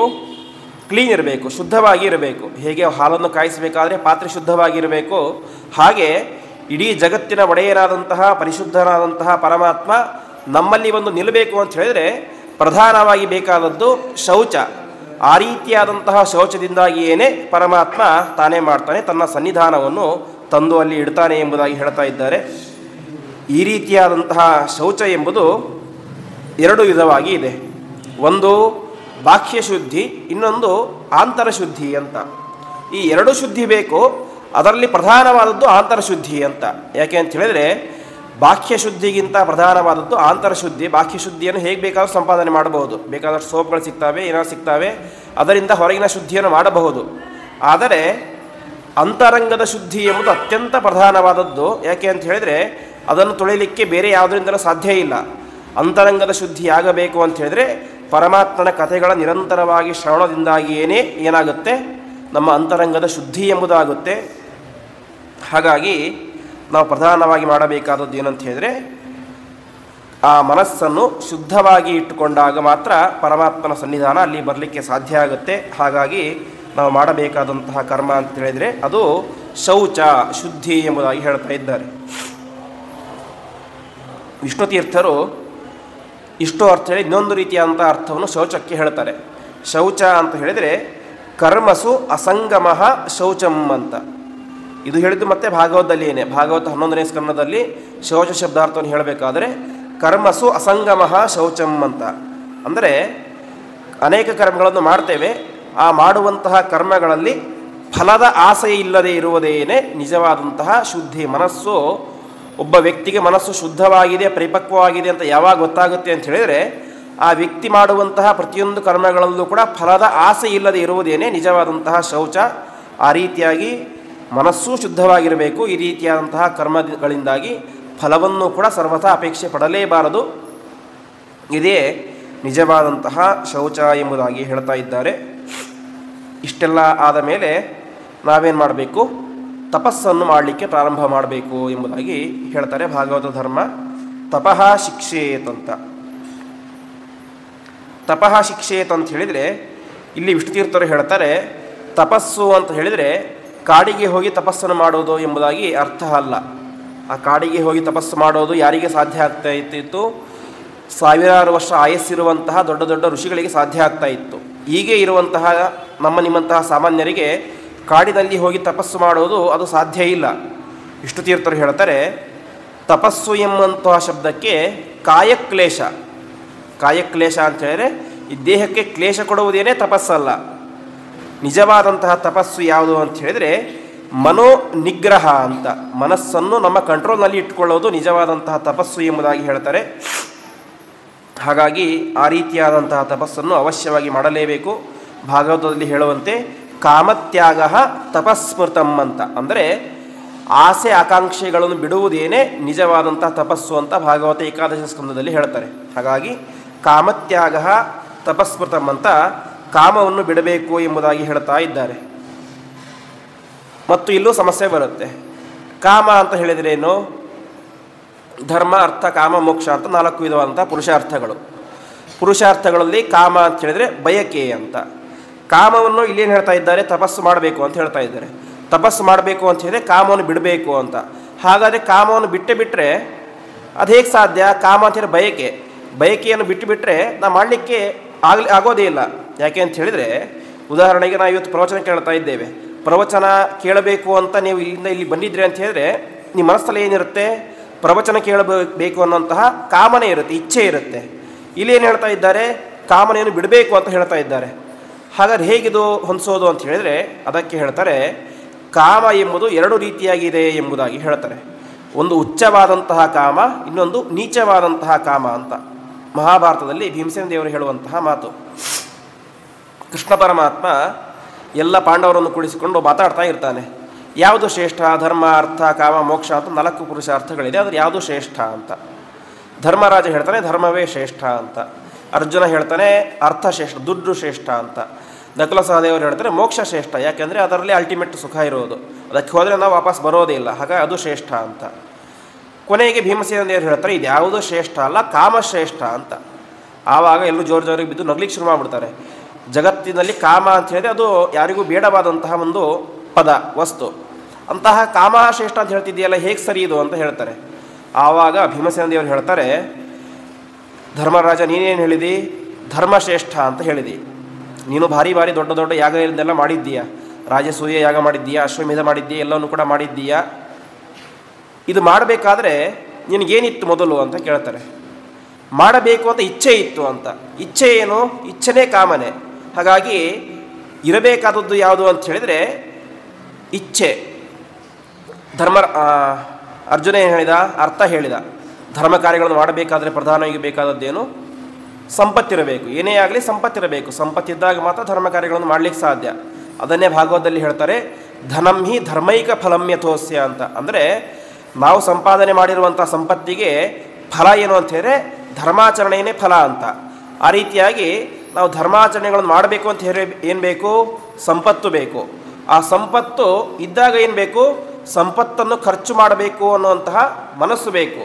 ಹಾಗಾಗಿ ಧರ್ಮವನ್ನು ಆಚರಣೆ ಮಾಡಬೇಕಾದರೂ ಇಚ್ಛೆ ಬೇಕು, ಸಂಪತ್ತನ್ನು ಕೂಡ ಇಚ್ಛೆ ಬೇಕು, ಮೋಕ್ಷ ಪಡೆಯಬೇಕಾದರೂ ಕೂಡ ಮೋಕ್ಷ ಪಡೆಯಬೇಕು ಎನ್ನುವಂತಹ ಇಚ್ಛೆ ಬೇಕು. ಇಚ್ಛೆ ಇದ್ದಾಗ ಮಾತ್ರ ನಾವು ಭಕ್ತಿ ಮಾಡಲಿಕ್ಕೆ ಸಾಧ್ಯ. ಹಾಗಾಗಿ ಪ್ರಧಾನವಾಗಿ ಬೇಕಾದದ್ದೇನು?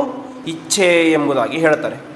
ಹಾಗಾಗಿ ಇಲ್ಲಿ ಹೇಳಿರುವಂತಹ ಕಾಮತ್ಯಾಗ ತಪಸ್ಮೃತಂ ಎಂಬುದಾಗಿ, ಇಲ್ಲಿ ಕಾಮ ಎನ್ನುವಂತಹ ಪದಕ್ಕೆ ನಿಷಿದ್ಧ ಕಾಮನೆಗಳನ್ನು ಬಿಡಬೇಕು ಎಂಬುದಾಗಿ ಪ್ರಧಾನ ಅರ್ಥ. ಬೇಕು ಅಂತ ಹೇಳ್ಬಿಟ್ರೆ ಪರಮಾತ್ಮನ ಪೂಜೆಯನ್ನು ಮಾಡಬೇಕು ಎನ್ನುವ ಕಾಮನೆ ಆಗಿದೆ. ಹಾಗಾಗಿ ಬೇಕು ಅಂತ ಅರ್ಥ ಅಲ್ಲ, ನಿಷಿದ್ಧವಾದಂತಹ ಕೆಟ್ಟ ಕಾಮನೆಗಳನ್ನು ಬಿಡಬೇಕು ಎಂಬುದೇನೆ ನಿಜವಾದಂತಹ ತಪಸ್ಸು ಎನ್ನುವಂತಹ ಶಬ್ದಕ್ಕೆ ಅರ್ಥ. ಹಾಗಾಗಿ ನಿಷಿದ್ಧವಾದಂತಹ ಕಾಮನೆಗಳನ್ನು ಅವಶ್ಯವಾಗಿ ಬಿಡಬೇಕು. ಇದೇ ನಿಜವಾದಂತಹ ತಪಸ್ಸು ಎಂಬುದಾಗಿ ಹೇಳ್ತಾ ಇದ್ದಾರೆ. ಹೀಗೆ ನಿಷಿದ್ಧವಾದಂತಹ ಕಾಮನೆಗಳನ್ನು ಬಿಡಬೇಕು ಆಯಿತು. ನಿಷಿದ್ಧವಾದಂತಹ ಕಾಮನೆಗಳನ್ನು ನಾವು ಯಾಕೆ ಮಾಡ್ತಾ ಇದ್ವಿ ಇಷ್ಟು ದಿವಸ ಅಂತ ಬಿಡಬೇಕು ಅಂದರೆ ಮೊದಲು ಮಾಡ್ತಾ ಇರಬೇಕಲ್ಲ. ಯಾಕೆ ಮಾಡ್ತಾ ಇದ್ವಿ ಅಂತ ಹೇಳಿದರೆ ಅದರಿಂದ ಏನೋ ಒಂದು ಸುಖ ಸಿಗುತ್ತಾ ಇರುತ್ತೆ. ಸುಮ್ಮನೆ ಯಾರೊಬ್ಬರು ಇನ್ನೊಂದು ಬಯಸೋದಿಲ್ಲ. ಒಂದು ಕೆಲಸವನ್ನು ಮಾಡ್ತಾ ಇದ್ದೀವಿ ಅಂತ ಹೇಳಿ ಅದರಿಂದ ಸುಖ ಸಿಗುತ್ತೆ. ಸುಖಕ್ಕೋಸ್ಕರವಾಗಿ ಏನೇನು ನಾವು ಆ ಕಾರ್ಯ ನಿಷಿದ್ಧವಾಗಿದ್ದರೂ ಕೂಡ ಮಾಡ್ತಾ ಇರ್ತೇವೆ. ಹಾಗಾಗಿ ಅದನ್ನು ಬಿಡಬೇಕು ಅಂತ ಹೇಳ್ತಾ ಇದ್ದಾರೆ. ಬಿಟ್ಟಾಗ ಏನಾಗುತ್ತೆ? ಸ್ವಲ್ಪ ದುಃಖ ಆಗುತ್ತೆ. ಅದಕ್ಕೆ ಹೇಳ್ತಾ ಇದ್ದಾರೆ ವಿಷ್ಣು ತೀರ್ಥರು, 5ನೇ ಭಾಗವತ ಧರ್ಮ ಅದು ತಿತಿಕ್ಷಾ ಎಂಬುದಾಗಿ. ತಿತಿಕ್ಷಾ ಅಂತ ಹೇಳಿದರೆ ದುಃಖವನ್ನು ಸಹನೆ ಮಾಡಿಕೊಳ್ಳುವಂತಹ ಶಕ್ತಿಯೇನೇ ತಿತಿಕ್ಷಾ ಅಂತ. ಆ ರೀತಿಯಾದಂಥ ಗುಣ ಇರಬೇಕು. ಅದೇ ನಿಜವಾದಂತಹ ಭಾಗವತ ಧರ್ಮ ಅಂತ. ಯಾಕೆ ಅಂತ ಹೇಳಿದ್ರೆ ಇಷ್ಟೆಲ್ಲ ವರ್ಷಗಳ ಕಾಲ ಏನೇನೋ ಕರ್ಮಗಳನ್ನು ಮಾಡ್ತಾ ಇರ್ತೇವೆ, ಒಂದೇ ಸಲಕ್ಕೆ ಅದನ್ನು ಬಿಟ್ಟುಬಿಟ್ರೆ ಏನಾಗುತ್ತೆ? ನಮಗೆ ದುಃಖ ಆಗುತ್ತೆ. ಅದರಿಂದ ಏನೋ ಸುಖ ಸಿಗ್ತಾ ಇರುತ್ತೆ, ಅದನ್ನು ಬಿಟ್ಟುಬಿಡುತ್ತೆ. ಹಾಗಾಗಿ ಆವಾಗ ನಾವು ಉದ್ವಿಗ್ನರಾಗಬಾರ್ದು, ಪರಮಾತ್ಮನ ಬೈಬಾರ್ದು. ಹೊರತು ಆ ದುಃಖವನ್ನು ಸಹಿಸಿಕೊಳ್ಳಬೇಕು ಎಂಬುದಾಗಿ ಹೇಳ್ತಾ ಇದ್ದಾರೆ. ಆ ದುಃಖದಿಂದ ಉಂಟಾಗುವಂತಹ ಒಂದು ಪರಿಣಾಮಗಳೇನಿವೆ ಅದನ್ನು ನಾವು ಸಹಿಸಿಕೊಂಡು ಜೀವನವನ್ನು ಮಾಡಿದಾಗ ಅದೇ ನಿಜವಾದಂತಹ ತಪಸ್ಸು, ಅದೇ ನಿಜವಾದಂತಹ ಭಾಗವತ ಧರ್ಮ ಎಂಬುದಾಗಿ ಹೇಳ್ತಾ ಇದ್ದಾರೆ. ಹಾಗಾಗಿ ದುಃಖ ಸಹನೆಯೇನೇ ತಿತಿಕ್ಷಾ ಅಂತ ಕರೆಸ್ಕೊಳ್ಳುತ್ತೆ. ಅಂತಹ ತಿತಿಕ್ಷೆಯನ್ನು ಪರಮಾತ್ಮ ಗೀತೆಯಲ್ಲಿ ಹೇಳುವಂತೆ ಸುಖ ದುಃಖೇ ಸಮೀಕೃತ್ವ ಲಾಭಾಲಾಭವು ಜಯ ಜಯವು ಅಂತ ಏನೇ ಬರಲಿ ಉದ್ವಿಗ್ನರಾಗದೇನೆ ಒಂದೇ ರೀತಿಯಾಗಿ ಇರುವುದೇನೆ ನಿಜವಾದಂತಹ ತಿತಿಕ್ಷೆ ಎಂಬುದಾಗಿ ಹೇಳ್ತಾರೆ. ಹಾಗಾಗಿ ಅಂತಹ ತಿತಿಕ್ಷಾ ಎಂಬಂತಹ ಗುಣವನ್ನು ನಾವು ಅಳವಡಿಸಿಕೊಳ್ಳಬೇಕು ಎಂಬುದಾಗಿ ಹೇಳ್ತಾ ಇದ್ದಾರೆ. ಮುಂದೆ ಏನು ಮೌನಂ ಶಿಕ್ಷೇತ್ ಅಂತ, ಇದು ಪ್ರಧಾನವಾಗಿ ನಾವು ಕಲಿಯಬೇಕಾದಂತಹ ಗುಣ ಅಂತ ಹೇಳಿದರೆ ಮೌನ ಅಂತ. ಏನು ಮೌನ? ಮೌನ ಅನ್ನೋಂಥ ಶಬ್ದಕ್ಕೆ ಮೇಲ್ನೋಟದ ಅರ್ಥ ಏನು? ಮಾತನಾಡಬಾರ್ದು ಅಂತ. ಹಾಗಾಗಿ ಮಾತನಾಡಲೇಬಾರ್ದಾ ಅಂತ ಹೇಳಿದರೆ ನಾವು ಮೊನ್ನೆ ಕೇಳಿದೆವು, ವಿಷ್ಣು ತೀರ್ಥರು ಕಾಷ್ಠಮೌನ ವ್ರತಾಚರಣೆಯನ್ನು ಮಾಡಿದರು ಅಂತ. ಕಾಷ್ಠಮೌನ ಅಂತ ಹೇಳಿದರೆ ಒಂದೇ ಸುಮ್ಮನೆ ಮೌನವಾಗಿ ಇರೋದಲ್ಲ, ಕೇವಲ ಪಾಠ ಪ್ರವಚನ ಪರಮಾತ್ಮನ ಗುಣಗಾನವನ್ನು ಮಾಡಲಿಕ್ಕೋಸ್ಕರ ಮಾತ್ರ ಬಾಯನ್ನು ತೆಗೆಯಬೇಕು. ಉಳಿದಂತಹ ಯಾವ ಆಚಾರ್ಯರು ದ್ವಾದಶ ಸ್ತೋತ್ರದಲ್ಲಿ ಹೇಳುವಂತೆ ತದಲಂ ಬಹುಲೋಕ ವಿಚಿಂತನೆಯ ಶ್ರವಣಂ ಕುರು ಮಾನಸಂ ಈಶಪದೇ ಅಂತ. ಬಹುಲೋಕ ವಿಚಿಂತನೆಯ ಜಗತ್ತಿನ ಹಾಳು ಹೊರಟಿಗೆ ನಮ್ಮ ಬಾಯನ್ನು ಕೊಡದೇನೆ ಪರಮಾತ್ಮನ ಚಿಂತನೆಗೋಸ್ಕರವೇನೇ ನಾವು ಆ ಮನಸ್ಸನ್ನು ಇಟ್ಟಾಗ ಅದೇ ಏನಂತ ಕರೆಸ್ಕೊಳ್ಳುತ್ತೆ? ಮೌನ ಎಂಬುದಾಗಿ ಕರೆಸ್ಕೊಳ್ಳುತ್ತೆ. ಹಾಗಾಗಿ ಮೌನ ಇದು ಅತ್ಯಂತ ಪ್ರಧಾನವಾದದ್ದು. ಆದಷ್ಟು ಜಗತ್ತಿನ ಮಾತುಗಳಿಗೆ ನಾವು ಮಾತನಾಡದಂತೆ ಪರಮಾತ್ಮನ ವಿಶೇಷವಾದಂತಹ ಚಿಂತನೆಯನ್ನು ಮಾಡುವುದೇನೆ ನಿಜವಾದಂತಹ ಮೌನ ಅಂತ ಕರೆಸ್ಕೊಳ್ಳುತ್ತೆ. ಹಾಗಾಗಿ ಅವಶ್ಯವಾಗಿ ಮೌನವ್ರತವನ್ನು ಮಾಡಲೇಬೇಕು ಎಂಬುದಾಗಿ ಹೇಳ್ತಾ ಇದ್ದಾರೆ. ಇದು ಮೌನ ಎನ್ನುವಂತಹ ಶಬ್ದದ ಅರ್ಥ. ಅದರ ಅರ್ಥ ಇಷ್ಟೇ, ಬೇರೆ ವಿಷಯಗಳನ್ನು ಮಾತನಾಡದೇನೆ ಅದನ್ನು ಮಾತನಾಡಬೇಕು ಅಂತ. ಇನ್ನು ಕೆಲವೊಬ್ಬರು ಮೌನವ್ರತ ಅಂತ ಮಾಡ್ತಾ ಇರ್ತಾರೆ. ಅಂದರೆ ಹೇಗೆ ಅಂತ ಹೇಳಿದ್ರೆ ಮೌನವ್ರತ ದೊಡ್ಡ ಜ್ಞಾನಿಗಳಾಗಿರ್ತಾರೆ, ಆದರೆ ನಾನು ಮೌನವ್ರತ ಮಾಡ್ತೇನೆ, ಕನ್ನಡದಲ್ಲಿ ಮಾತನಾಡೋದಿಲ್ಲ, ಸಂಸ್ಕೃತದಲ್ಲಿ ಮಾತಾಡ್ತೇನೆ ಅಂತ. ಸಂಸ್ಕೃತದಲ್ಲಿ ಮಾತನಾಡಿದರೆ ಯಾವ ವಿಷಯ ಮಾತಾಡಬೇಕು? ಪರಮಾತ್ಮನ ಬಗ್ಗೆ ಮಾತನಾಡಬೇಕು. ನಾವು ಸಂಸ್ಕೃತದಲ್ಲಿಯೂ ಕೂಡ ಹಾಳು ಹೊರಟೆಯನ್ನೇ ನಾವು ಸಂಸ್ಕೃತದಲ್ಲಿ ಹೊರಟು ಬಿಟ್ಟರೆ ಅದು ವ್ಯರ್ಥ ಅಂತ ಆಗಿಬಿಡುತ್ತೆ. ಪರಮಾತ್ಮನ ನಾಮಚಿಂತನೆಯನ್ನು ಯಾವುದೇ ಭಾಷೆಯಲ್ಲಿ ಮಾಡಲಿ ಅದು ಮೌನ ಅಂತ ಕರೆಸ್ಕೊಳ್ಳುತ್ತೆ. ಪರಮಾತ್ಮನ ಬಿಟ್ಟು ಬೇರೆ ಮಾತನ್ನು ನಾವು ಸಂಸ್ಕೃತದಲ್ಲಿ ಅಲ್ಲ ಎಂತಹ ದೊಡ್ಡ ಭಾಷೆಯಲ್ಲಿ ಮಾತನಾಡಿದರೂ ಕೂಡ ಅದೇನಾಗುತ್ತೆ? ಮೌನವ್ರತದ ಉಲ್ಲಂಘನೆಯಾಗತ್ತೆ ಹೊರತು ಅದು ಮೌನವ್ರತವನ್ನು ಪಾಲನೆ ಮಾಡಿದ ರೀತಿ ಆಗೋದಿಲ್ಲ. ಹಾಗಾಗಿ ಭಾಷೆ ಮುಖ್ಯ ಅಲ್ಲ, ನಮ್ಮ ಭಾವನೆ ಮುಖ್ಯ. ಹಾಗಾಗಿ ಆ ಮೌನವ್ರತ ಅಂತ ಹೇಳಿದ್ರೆ ಪರಮಾತ್ಮನನ್ನು ಬಿಟ್ಟು ಬೇರೆ ವಿಷಯಗಳ ಬಗ್ಗೆ ಮಾತನಾಡಬಾರದು, ಅದು ನಿಜವಾದಂತಹ ಮೌನ ಎಂಬುದಾಗಿ ಹೇಳ್ತಾರೆ. ಇಷ್ಟೆಲ್ಲ ಆದ ಮೇಲೆ ನಾವೇನು ಮಾಡಬೇಕು ಅಂತ ಹೇಳಿದರೆ ಸ್ವಾಧ್ಯಾಯಂ ಶಿಕ್ಷೆ. ಸ್ವಾಧ್ಯಾಯ ಎಂಬುದು 7ನೇ ಭಾಗವತ ಧರ್ಮ ಅಂತ. ಅಂದರೆ ಅಧ್ಯಯನ ಮಾಡಬೇಕಾದ್ರೆ ಇಷ್ಟೆಲ್ಲ ಗುಣಗಳು ಇರಬೇಕು ಎಂಬುದಾಗಿ ಹೇಳ್ತಾ ಇದ್ದಾರೆ. ಈ ರೀತಿಯಾಗಿ ನಮ್ಮ ಮನಸ್ಸನ್ನು ಬೇರೆ ಕಡೆ ಇಟ್ಟು, ಅಂದರೆ ಪರಮಾತ್ಮನಲ್ಲಿ ನಮ್ಮ ಮನಸ್ಸನ್ನು ಇಟ್ಟು ಸಾಧುಗಳ ಸಂಘವನ್ನು ಮಾಡಿ ಎಲ್ಲವನ್ನು ಕೂಡ ಮಾಡಿಕೊಂಡಾಗ ಏನು ಮಾಡಬೇಕು? ನಾವು ಮಾಡುವಂತಹ ಅಧ್ಯಯನ ಎಂಬುದು ನಮಗೆ ಫಲವನ್ನು ತಂದುಕೊಡುತ್ತೆ ಎಂಬುದಾಗಿ ಹೇಳ್ತಾ ಇದ್ದಾರೆ. ಅದಕ್ಕೋಸ್ಕರ ನಾವೇನು ಮಾಡಬೇಕು? ಪ್ರಧಾನವಾಗಿ ಸ್ವಾಧ್ಯಾಯಂ ಶಿಕ್ಷೆ. ಸ್ವಾಧ್ಯಾಯ ಅಧ್ಯಯನಾಧ್ಯಾಪನಾದಿಗಳನ್ನು ಯಾವತ್ತೂ ಬಿಡಬಾರದು, ನಿರಂತರವಾಗಿ ಆ ಪರಮಾತ್ಮ ಕಥೆಯನ್ನು ಶ್ರವಣ ಮಾಡ್ತಾನೇ ಇರಬೇಕು ಎಂಬುದಾಗಿ ಹೇಳ್ತಾ ಇದ್ದಾರೆ. ಇದರಿಂದಾಗಿಯೇ ನಮ್ಮ ಒಳಗಡೆ ಇರುವಂತಹ ಜ್ಞಾನ ಎಂಬುದು ಹೊರಗಡೆ ಬರಲಿಕ್ಕೆ ಸಾಧ್ಯ. ಯಾಕೆ ಅಂತ ಹೇಳಿದರೆ, ಹೇಗೆ ಪರಮಾತ್ಮ ನಮ್ಮ ಬಿಂಬನಾಗಿದ್ದಾನೆ, ಬಿಂಬರೂಪಿಯಾಗಿದ್ದಾನೆ. ಪರಮಾತ್ಮನ ಸ್ವರೂಪ ಏನು? ಜ್ಞಾನಾನಂದ ಸ್ವರೂಪ. ಹೇಗೆ ಪರಮಾತ್ಮ ಜ್ಞಾನ ಮತ್ತು ಆನಂದ ಸ್ವರೂಪಿಯೋ ಅದೇ ರೀತಿಯಾಗಿ ಅವನ ಪ್ರತಿಬಿಂಬರಾದಂತಹ ನಾವು ಜೀವರು ಕೂಡ ಏನಾಗಿದ್ದೇವೆ? ಜ್ಞಾನಾನಂದ ಸ್ವರೂಪಿಗಳೇ ಆಗಿದ್ದೇವೆ. ಆದರೆ ಅದು ಹೊರಗಡೆ ಬರ್ತಾ ಇಲ್ಲ. ಯಾಕೆ? ಅದರ ಹೊರಗಡೆ ಪ್ರಕೃತಿಯ ಆವರಣ ಇದೆ, ಈ ಪಂಚಭೌತಿಕವಾದಂಥ ಶರೀರ ಇದೆ, ಅಜ್ಞಾನ ಇದೆ. ಹಾಗಾಗಿ ಜ್ಞಾನ ಎಂಬುದು ನಮ್ಮ ಒಳಗಡೆನೇ ಗಟ್ಟಿಯಾಗಿ ಕುಳಿತುಕೊಂಡಿದೆ. ಇರುವಂತಹ ಜ್ಞಾನ, ಇರುವಂತಹ ಆನಂದವನ್ನು ನಾವು ಹೊರಗಡೆ ತೆಗಿಲಿಕ್ಕೆ ಪ್ರಯತ್ನ ಮಾಡಬೇಕು ಎಂಬುದಾಗಿ ಹೇಳ್ತಾ ಇದ್ದಾರೆ. ಅದಕ್ಕೆ ಸಹಕಾರಿಯಾದದ್ದು ಯಾವುದು? ಸ್ವಾಧ್ಯಾಯ, ಅಧ್ಯಯನ. ಅನೇಕ ಗ್ರಂಥಗಳ ಅಧ್ಯಯನವನ್ನು ಮಾಡೋದರಿಂದಾಗಿ ನಮ್ಮ ಒಳಗಡೆ ಇರುವಂತಹ ಅಜ್ಞಾನ ಎಂಬುದು ನಾಶ ಆಗಿ ಜ್ಞಾನ ಎಂಬುದು ಗೋಚರವಾಗುತ್ತೆ. ಆ ಜ್ಞಾನದಿಂದಾಗಿ ಮುಂದೆ ಶಾಶ್ವತ ಸುಖರೂಪವಾದಂತಹ ಆನಂದರೂಪವಾದಂತಹ ಮೋಕ್ಷ ಎಂಬುದು ಸಿಗುತ್ತೆ ಎಂಬುದಾಗಿ ಹೇಳ್ತಾ ಇದ್ದಾರೆ. ಹಾಗಾಗಿ ಪ್ರಧಾನವಾಗಿ ಸ್ವಾಧ್ಯಾಯವನ್ನು, ಅಧ್ಯಯನವನ್ನು ಮಾಡಬೇಕು ಎಂಬುದಾಗಿ ಹೇಳ್ತಾ ಇದ್ದಾರೆ. ಅದೇ ರೀತಿಯಾಗಿ ಮುಂದೆ ಬರಬೇಕಾದದ್ದು ಯಾವುದು ಅಂತ ಹೇಳಿದರೆ ಆರ್ಜವ ಎಂಬುದಾಗಿ. ಆರ್ಜವ ಅಂತ ಹೇಳಿದರೆ ಕಪಟತನ ಇರಬಾರ್ದು ಅಂತ.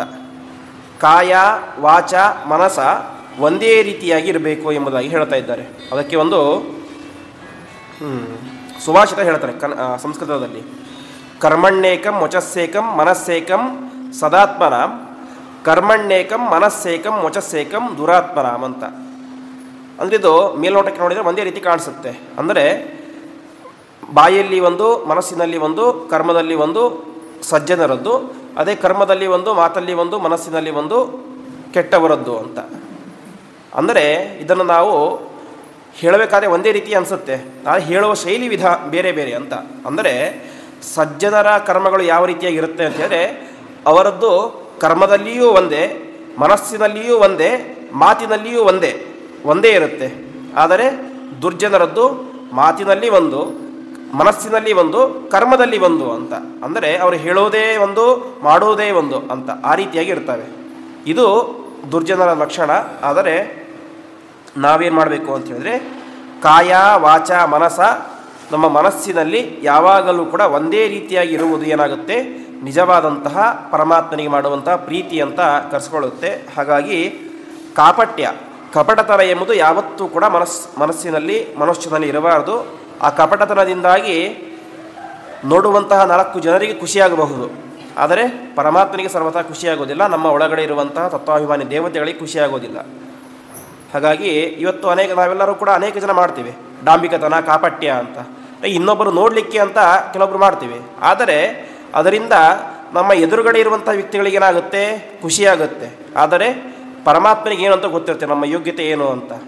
ಹಾಗಾಗಿ 4 ಜನ ತೃಪ್ತಿಯಾಗೋದಕ್ಕೋಸ್ಕರ ನಾವು ಮಾಡಬಾರದು. ಹೊರತು ನಾವು ನಿನ್ನೆ ಕೇಳಿದಂತೆ ವ್ಯಷೇಮ ದೇವಹಿತಂ ಯದಾಯು, ಪರಮಾತ್ಮ ಮೆಚ್ಚುವಂತಹ ಜೀವನ ಮಾಡಬೇಕು. ಆ ರೀತಿಯಾಗಿ ಪರಮಾತ್ಮ ಮೆಚ್ಚುವಂತಹ ಜೀವನವನ್ನು ಮಾಡಬೇಕಾದ್ರೆ ಹೇಗಿರಬೇಕು, ಮನಸ್ಸಿನಲ್ಲಿಯೂ ಕರ್ಮದಲ್ಲಿಯೂ ಮಾತಿನಲ್ಲಿಯೂ ಒಂದೇ ರೀತಿಯಾದಂತಹ ಕರ್ಮಗಳು ಇದ್ದಾಗೇನಾಗುತ್ತೆ, ಅದು ನಿಜವಾದಂತಹ ಆರ್ಜವ ಅಂತ ಕರೆಸ್ಕೊಳ್ಳುತ್ತೆ. ಹಾಗಾಗಿ ಆರ್ಜವ ಎಂಬಂತಹ ಭಾಗವತ ಧರ್ಮವನ್ನು ನಾವು ಅವಶ್ಯವಾಗಿ ಅನುಷ್ಠಾನ ಮಾಡಿಕೊಳ್ಳಬೇಕು. ಯಾವಾಗಲೂ ಕೂಡ ಕಷ್ಟ ಬಂದಾಗ, ಸುಖ ಬಂದಾಗ ಯಾವಾಗಲೇ ಆಗಲಿ ಒಂದೇ ರೀತಿಯಾಗಿ ಪರಮಾತ್ಮನನ್ನು ಮನಸ್ಸಿನಲ್ಲಿಯೂ ಕೂಡ ಬೈಬಾರ್ದು ಎಂಬುದಾಗಿ ಹೇಳ್ತಾ ಇದ್ದಾರೆ. ಅಂದರೆ ಸುಮ್ಮನೆ ಪರಮಾತ್ಮನ ಬಗ್ಗೆ ಬಾಯಲ್ಲಿ ಹೊಗಳಿ ಮನಸ್ಸಿನಲ್ಲಿ ಬೈಕೊಳ್ಬಾರ್ದು ಅಂತೆ. ಎದುರುಗಡೆ ಒಬ್ಬ ವ್ಯಕ್ತಿ ಇದ್ದಾಗ ಅವನ ಬಗ್ಗೆ ಬಾಯಲ್ಲಿ ತುಂಬ ಹೊಗಳೋದು ಸಭೆಯಲ್ಲಿ, ಅಂದರೆ ಮನಸ್ಸಿನಲ್ಲಿ ಬೈಕೊಳ್ಳೋದು, ಈ ರೀತಿಯಾಗಿ ಮಾಡಿದರೆ ಅದರಿಂದ ಹೊಗಳಿಸಿಕೊಂಡಂಥ ವ್ಯಕ್ತಿಗೆ ಖುಷಿಯಾಗುತ್ತೆ, ಆದರೆ ಪರಮಾತ್ಮನಿಗೆ ತೃಪ್ತಿಯಾಗೋದಿಲ್ಲ. ಖಂಡಿತ ಮನಸ್ಸಿನಲ್ಲಿ ಆ ವ್ಯಕ್ತಿಯ ಬಗ್ಗೆ ಹೊಗಳಿದರೆ ಅದಕ್ಕೆ ಪರಮಾತ್ಮ ಮೆಚ್ಚುತ್ತಾನೆ. ಏಕೆಂದರೆ ಒಂದು ಮಾತು ಬರುತ್ತೆ, ಅಪೂಜ್ಯೋ ಪೂಜ್ಯತೆ ಯತ್ರ ಪೂಜ್ಯಶ್ಚ ಅವಮಾನಿತಃ ತ್ರೀಣಿ ತತ್ರ ಪ್ರವರ್ತಂತೆ ದುರ್ಭಿಕ್ಷಂ ಮರಣಂ ಭಯಂ. ಒಬ್ಬ ವ್ಯಕ್ತಿ ಇರ್ತಾನೆ, ಅತ್ಯಂತ ಯೋಗ್ಯ ವ್ಯಕ್ತಿ ಇರ್ತಾನೆ, ಪೂಜೆಗೆ ಯೋಗ್ಯವಾದಂಥ ವ್ಯಕ್ತಿ ಇರ್ತಾನೆ. ಅಂತಹ ವ್ಯಕ್ತಿ ಸಿಕ್ಕಾಗ ಅವನಿಗೆ ಯೋಗ್ಯವಾದಂತಹ ಪೂಜೆಗಳನ್ನು ಮಾಡಲೇಬೇಕು ಎಂಬುದಾಗಿ ಹೇಳ್ತಾ ಇದ್ದಾರೆ. ಅದೇ ರೀತಿ ಇನ್ನೊಬ್ಬ ವ್ಯಕ್ತಿ ಇರ್ತಾನೆ, ಅವನಲ್ಲಿ ಯಾವ ಗುಣಗಳು ಇರೋದಿಲ್ಲ, ಏನೂ ಇರೋದಿಲ್ಲ, ಆದರೂ ಕೂಡ ಸುಮ್ಮನೆ ಹೊಗಳುತ್ತೇವೆ ಅವನನ್ನು. ಹೀಗೆ ಯೋಗ್ಯನಾದಂತಹ ವ್ಯಕ್ತಿಯನ್ನು ಹೊಗಳದೇ ಇರುವುದು, ನಮಸ್ಕಾರ ಮಾಡದೇ ಇರುವುದು, ಅಯೋಗ್ಯನಾದಂತಹ ವ್ಯಕ್ತಿಗೆ ಹೊಗಳುವುದು, ನಮಸ್ಕಾರ ಮಾಡುವುದು, ಈ ರೀತಿಯಾಗಿ ಎರಡನ್ನೂ ಯಾರು ಮಾಡ್ತಾರೋ ಅಂತಹ ಪ್ರದೇಶದಲ್ಲಿ ಏನಾಗುತ್ತೆ ಅಂತ ಹೇಳಿದರೆ ದುರ್ಭಿಕ್ಷಂ ಮರಣಂ ಭಯಂ. ಒಂದು ದುರ್ಭಿಕ್ಷೆ ಉಂಟಾಗುತ್ತೆ, ಇನ್ನೊಂದು ಮರಣ, ಇನ್ನೊಂದು ಭಯ. ಆದ್ದರಿಂದಾಗಿ ಯಾರು ಯೋಗ್ಯರೋ ಅವರಿಗೆ ಮಾತ್ರ ಅವರಿಗೆ ಯೋಗ್ಯವಾದಂತಹ ಸತ್ಕಾರಾದಿಗಳನ್ನು ಮಾಡಬೇಕು, ಅಯೋಗ್ಯರಿಗೆ ಸರ್ವಥಾ ಮಾಡಬಾರದು ಎಂಬುದಾಗಿ ಹೇಳ್ತಾ ಇದ್ದಾರೆ. ಇದನ್ನೇ ಆರ್ಜವ ಎಂಬುದಾಗಿ ನಾವು ತಿಳ್ಕೊಳ್ಬೋದು. ಆ ರೀತಿಯಾಗಿ ಮನಸ್ಸಿನಲ್ಲಿ ನಮ್ಮ ಕಾರ್ಯಗಳಲ್ಲಿ ಮತ್ತು ಬಾಯಲ್ಲಿ ಒಂದೇ ರೀತಿಯಾಗಿ ಯಾವಾಗಲೂ ಕೂಡ ಇರಬೇಕು ಎಂಬುದಾಗಿ ಹೇಳ್ತಾ ಇದ್ದಾರೆ. ಇಷ್ಟೆಲ್ಲ ಆದ ಮೇಲೆ ಮುಂದೆ 9ನೇ ಭಾಗವತ ಧರ್ಮ ಅಂತ ಹೇಳಿದರೆ ಅದು ಬ್ರಹ್ಮಚರ್ಯ ಎಂಬುದಾಗಿ. ಬ್ರಹ್ಮಚರ್ಯ ಎನ್ನುವಂತಹ ಶಬ್ದಕ್ಕೆ ಅರ್ಥ ಬ್ರಹ್ಮಚಾರಿ, ಗೃಹಸ್ಥ, ವಾನಪ್ರಸ್ಥ, ಸನ್ಯಾಸ ಎಂಬುದಾಗಿ 4 ಆಶ್ರಮಗಳು. ಅದರಲ್ಲಿ ಮೊದಲನೇ ಆಶ್ರಮವೇನೇ ಬ್ರಹ್ಮಚರ್ಯ ಆಶ್ರಮ ಅಂತ. ಬ್ರಹ್ಮಚಾರಿ ಎನ್ನುವಂತಹ ಶಬ್ದಕ್ಕೆ ಒಂದು ಅರ್ಥ ಅದು ಏನು ಅಂತ ಹೇಳಿದರೆ ಸ್ತ್ರೀಯ ಬಗ್ಗೆ ಯೋಚನೆ ಮಾಡದೇ ಇರುವುದು ಅಂತ. ಹೆಣ್ಮಕ್ಕಳ ಬಗ್ಗೆ ಯೋಚನೆ ಮಾಡದೇ ಇರುವುದು, ಅವರ ಬಗ್ಗೆ ಸಂಘ ಇತ್ಯಾದಿಗಳನ್ನು ಮಾಡದೇ ಇರುವುದು ಒಂದು ಬ್ರಹ್ಮಚರ್ಯ ಎನ್ನುವಂಥ ಶಬ್ದಕ್ಕೆ ಪ್ರಧಾನವಾದಂತಹ ಅರ್ಥ. ಇನ್ನೊಂದು ಪ್ರಧಾನವಾದಂತಹ ಅರ್ಥ ಅಂತ ಹೇಳಿದರೆ ಬ್ರಹ್ಮಣಿ ಚರಣಂ ಬ್ರಹ್ಮಚರ್ಯ ಅಂತ. ಅಂದರೆ ನಿಜವಾದಂತಹ ಬ್ರಹ್ಮಚಾರಿ ಯಾರು ಅಂತ ಹೇಳಿದರೆ ಸದಾಕಾಲ ಯಾರು ಪರಮಾತ್ಮನಲ್ಲಿ ಪರಬ್ರಹ್ಮನಲ್ಲಿ ಮನಸ್ಸನ್ನು ಇಟ್ಟಿರ್ತಾನೋ ಆ ವ್ಯಕ್ತಿ ಯಾರು ಅಂತ ಕರೆಸ್ಕೊಳ್ತಾನೆ, ಬ್ರಹ್ಮಚಾರಿ ಎಂಬುದಾಗಿ ಕರೆಸ್ಕೊಳ್ತಾನೆ ಎಂಬುದಾಗಿ ಹೇಳ್ತಾ ಇದ್ದಾರೆ. ಹಾಗಾಗಿ ಸಾಧನೆಗೆ ಅಡ್ಡಿಯನ್ನು ತರುವುದು ಆ ವಯಸ್ಸಿನಲ್ಲಿ ಸ್ತ್ರೀಯರ ಕರೆ ಆಕರ್ಷಣೆ ಮಾಡುವಂತಹ ಕೆಲಸಗಳು. ಹಾಗಾಗಿ ಅದನ್ನು ಸರ್ವಥಾ ಮಾಡಲೇಬಾರದು ಎಂಬುದಾಗಿ ಹೇಳ್ತಾ ಇದ್ದಾರೆ. ಇದನ್ನೇ ನಾವು ಭಾಗವತದಲ್ಲಿ ಮಹಾಭಾರತದಲ್ಲಿ ನೋಡ್ತೇವೆ. ಅಶ್ವತ್ಥಾಮಾಚಾರ್ಯರು ಬ್ರಹ್ಮಾಸ್ತ್ರವನ್ನು ಪ್ರಯೋಗ ಮಾಡ್ತಾರೆ ಉತ್ತರಾದೇವಿಯ ಗರ್ಭದ ಮೇಲೆ.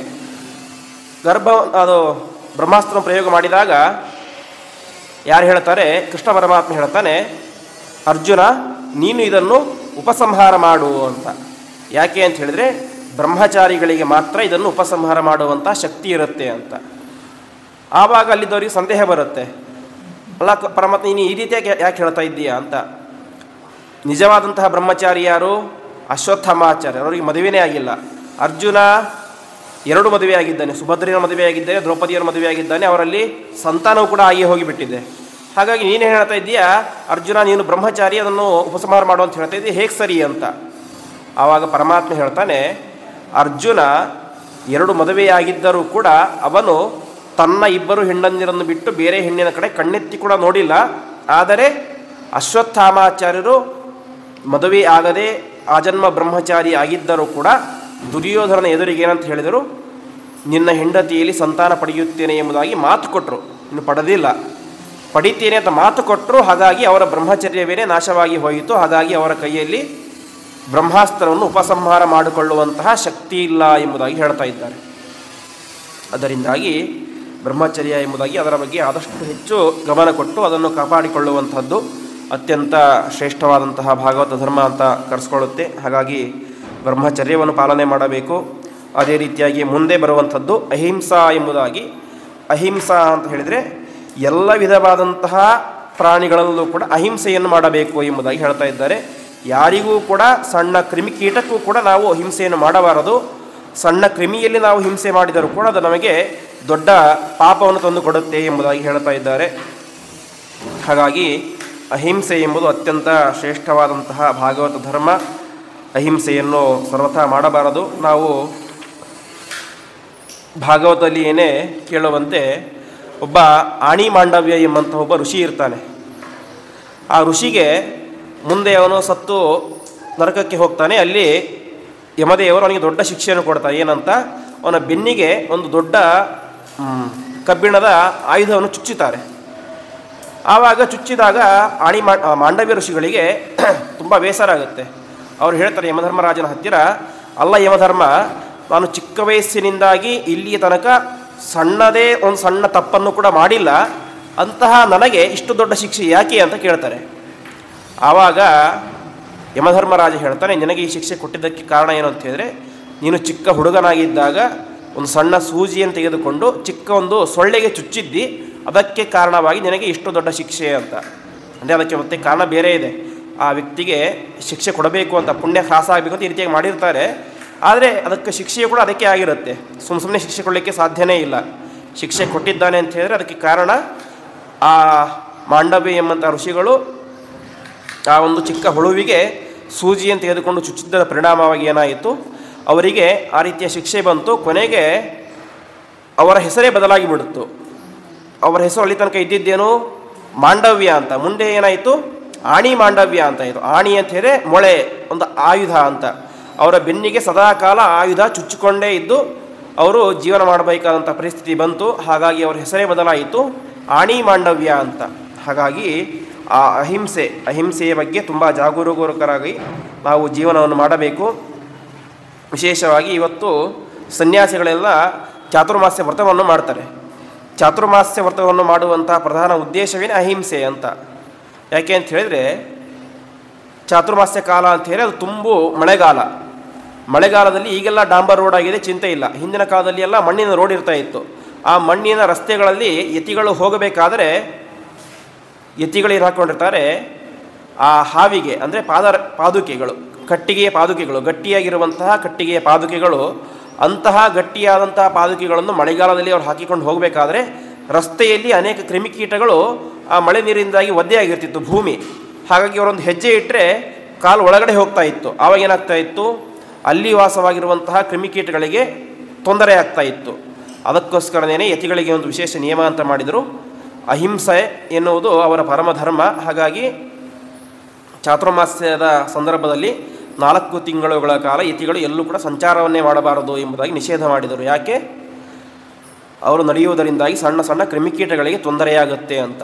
ಹಾಗಾಗಿ ಅಹಿಂಸೆ ಅಂತ ಹೇಳಿದ್ರೆ ಇವತ್ತು ನಾವು ಯಾರೋ ಒಬ್ಬವನ್ನು ಹೊಡೆಯಲಿಲ್ಲ, ಯಾವುದೋ ಒಂದು ವ್ಯಕ್ತಿಗೆ ನಾಯಿಗೆ ಹೊಡೆಯಲಿಲ್ಲ, ಅದು ಅಹಿಂಸೆಯನ್ನು ಸರ್ವಥಾ ತಿಳಿಬಾರ್ದು. ನಮ್ಮಿಂದಾಗಿ ಸಣ್ಣ ಸಣ್ಣ ಕ್ರಿಮಿಕೀಟಗಳಿಗೂ ಕೂಡ ತೊಂದರೆಯಾಗಬಾರದು. ಇದವೇ ನಿಜವಾದಂತಹ ಅಹಿಂಸೆ ಎಂಬುದಾಗಿ ಕರೆಸ್ಕೊಳ್ತಾರೆ.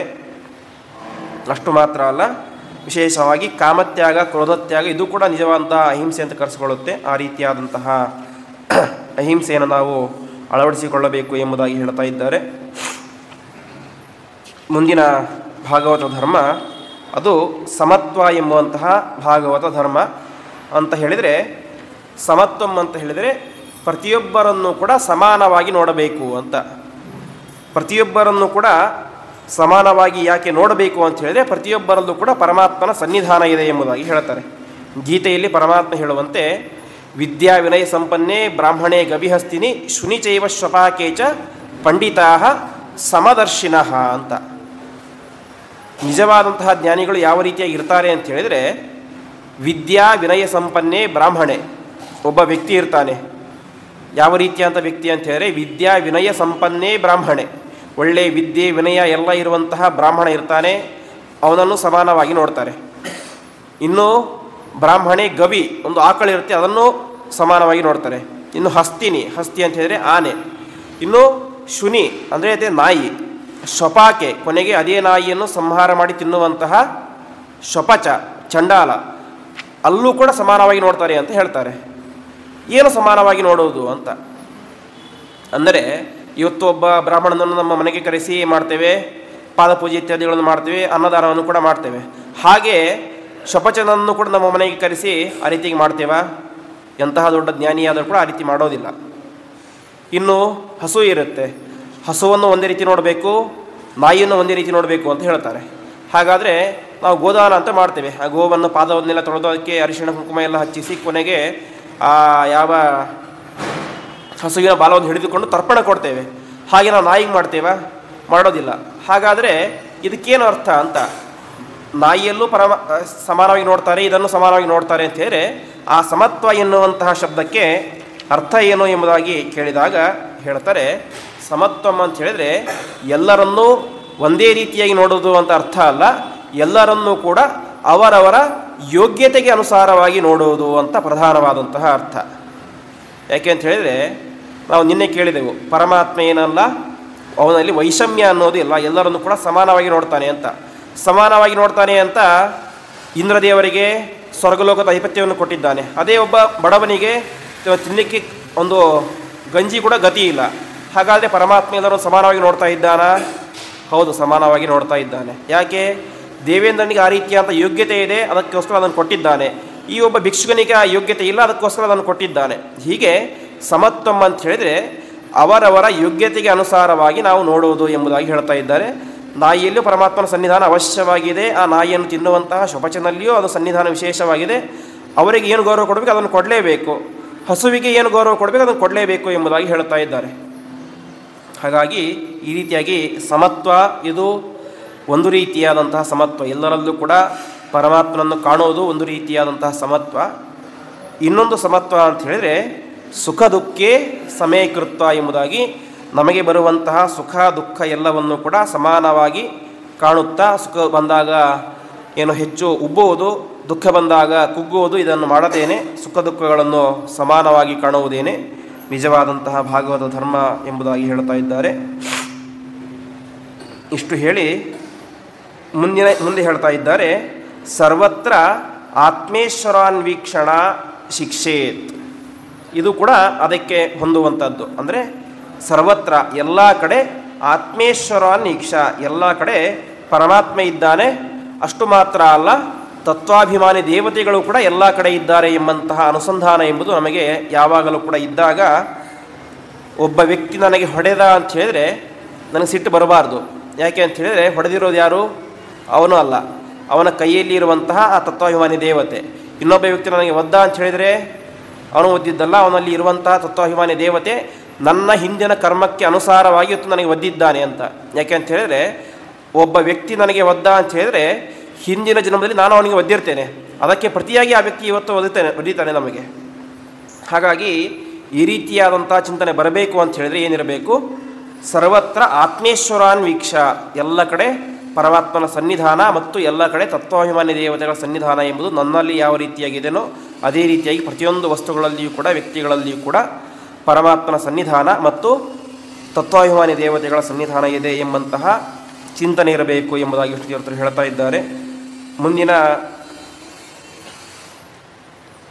ಧರ್ಮ ಅಂತ ಹೇಳಿದರೆ ಕೈವಲ್ಯ ಎಂಬಂತಹ ಒಂದು ಭಾಗವತ ಧರ್ಮ. ಕೈವಲ್ಯ ಇದಕ್ಕೆ ಮೇಲ್ನೋಟಕ್ಕೆ ಅರ್ಥ ಏನು ಅಂತ ಹೇಳಿದರೆ, ಕೈವಲ್ಯ ಅಂತ ಹೇಳಿದರೆ ಒಬ್ಬನೇ ಇರೋದು ಅಂತ. ಕೇವಲ ಅಂತ ಹೇಳೋ ಕೇವಲ ಅಂತ ಅಂದರೆ ಒಬ್ಬನೇ ಇರುವುದು ಏನಂತ ಕೈವಲ್ಯ ಎಂಬುದಾಗಿ ಹೇಳಬೇಕಂತ ಹೇಳಿದರೆ ವಿಷ್ಣುತೀರ್ಥರು ಹೇಳ್ತಾ ಇದ್ದಾರೆ, ಏಕಾಗಿಯಾಗಿ ಇರುವಂತಹ ವ್ಯಕ್ತಿ ಅವನಿಗೇನಾಗೋದಿಲ್ಲ, ಮೋಕ್ಷವನ್ನು ಸಿಗಲಿಕ್ಕೆ ಅದು ಅತ್ಯಂತ ದುರ್ಲಭವಾದದ್ದು ಅಂತ. ಯಾಕೆ ಅಂತ ಹೇಳಿದರೆ, ಒಬ್ಬನೇ ವ್ಯಕ್ತಿ ಅವನಿಗೆ ತತ್ವಜ್ಞಾನ ಎಂಬುದು ಸರಿಯಾಗಿ ಬರಲಿಕ್ಕೆ ಸಾಧ್ಯ ಇಲ್ಲ ಅಂತ. ಸಾಧುಗಳ ಸಂಘವನ್ನು ಮಾಡಿ ಗುರುಗಳ ಮುಖ್ಯ ಅಧ್ಯಯನವನ್ನು ಮಾಡಿದಾಗಲೇ ನಮಗೇನಾಗುತ್ತೆ, ಸ್ಪಷ್ಟವಾದಂಥ ತತ್ವಜ್ಞಾನ ಬರುತ್ತೆ. ಹಾಗಾಗಿ ಏಕಾಕಿತನವನ್ನು ಕೈವಲ್ಯ ಎಂಬುದಾಗಿ ಹೇಳಲಿಕ್ಕೆ ಬರೋದಿಲ್ಲ. ಹಾಗಾದರೆ ನಿಜವಾದಂತಹ ಕೈವಲ್ಯ ಇದಕ್ಕೆ ಅರ್ಥ ಏನು ಅಂತ ಹೇಳಿದರೆ, ತಾನು ವಿಶೇಷವಾಗಿ ಅಧ್ಯಯನವನ್ನು ಮಾಡಿ ಸನ್ಯಾಸ ಅಂತೇಳಿ ಮತ್ತೆ ಇಲ್ಲಿ ಯತಿಗಳು ಆ ರೀತಿಯಾದಂತಹ ಅರ್ಥ ಅಲ್ಲ, ಹೊರತು ಮನಸ್ಸನ್ನು ಗಟ್ಟಿಯಾಗಿ ಪರಮಾತ್ಮನಲ್ಲಿ ಇಡುವುದು. ಕೇವಲ ಪರಮಾತ್ಮನಲ್ಲಿಯೇ ಮನಸ್ಸನ್ನು ಇಡುವುದು ಏನಿದೆ ಅದು ನಿಜವಾದಂತಹ ಕೈವಲ್ಯ. ತ್ಯಾಗ ಸನ್ಯಾಸ ಉಚ್ಯತೆ ಅಂತ ಪರಿಶುದ್ಧವಾಗಿ ಎಲ್ಲವನ್ನು ಕೂಡ ತ್ಯಾಗವನ್ನು ಮಾಡಿ ಪರಮಾತ್ಮ ಕೊಟ್ಟದ್ದು, ಇದನ್ನು ಇವತ್ತು ಪರಮಾತ್ಮನಿಗೋಸ್ಕರನೇ ಬಿಡ್ತಾ ಇದ್ದೇನೆ ಎನ್ನುವಂತಹ ಬುದ್ಧಿ ಇರಬೇಕು. ಎಲ್ಲವನ್ನು ಕೂಡ ಬಿಟ್ಟು ಪರಮಾತ್ಮನಲ್ಲಿಯೇ ನ್ಯಾಸ ಮನಸ್ಸನ್ನು ಇಡುವುದೇನೆ ನಿಜವಾದಂತಹ ಕೈವಲ್ಯ ಎಂಬುದಂತಹ ಅರ್ಥವನ್ನು ಕೊಡುತ್ತೆ. ಇಷ್ಟೆಲ್ಲ ಆದ ಮೇಲೆ ಏಕಾಂಗಿ ಆಗಬಹುದು. ಯಾವಾಗ?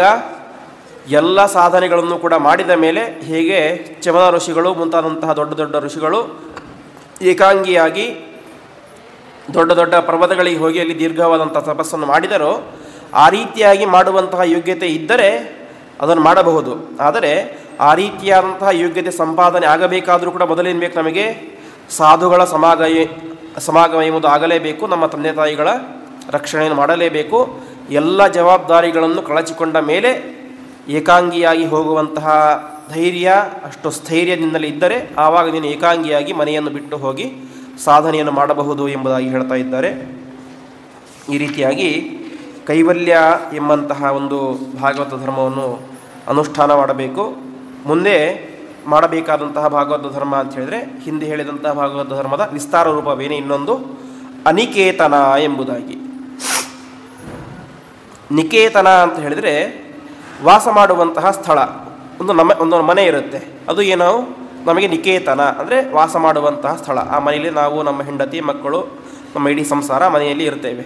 ಅದಕ್ಕೆ ನಿಕೇತನ ಅಂತ ಕರೀತಾರೆ. ಇಲ್ಲಿ ಹೇಳ್ತಾ ಇದ್ದಾರೆ ಅನಿಕೇತನ ಅಂತ.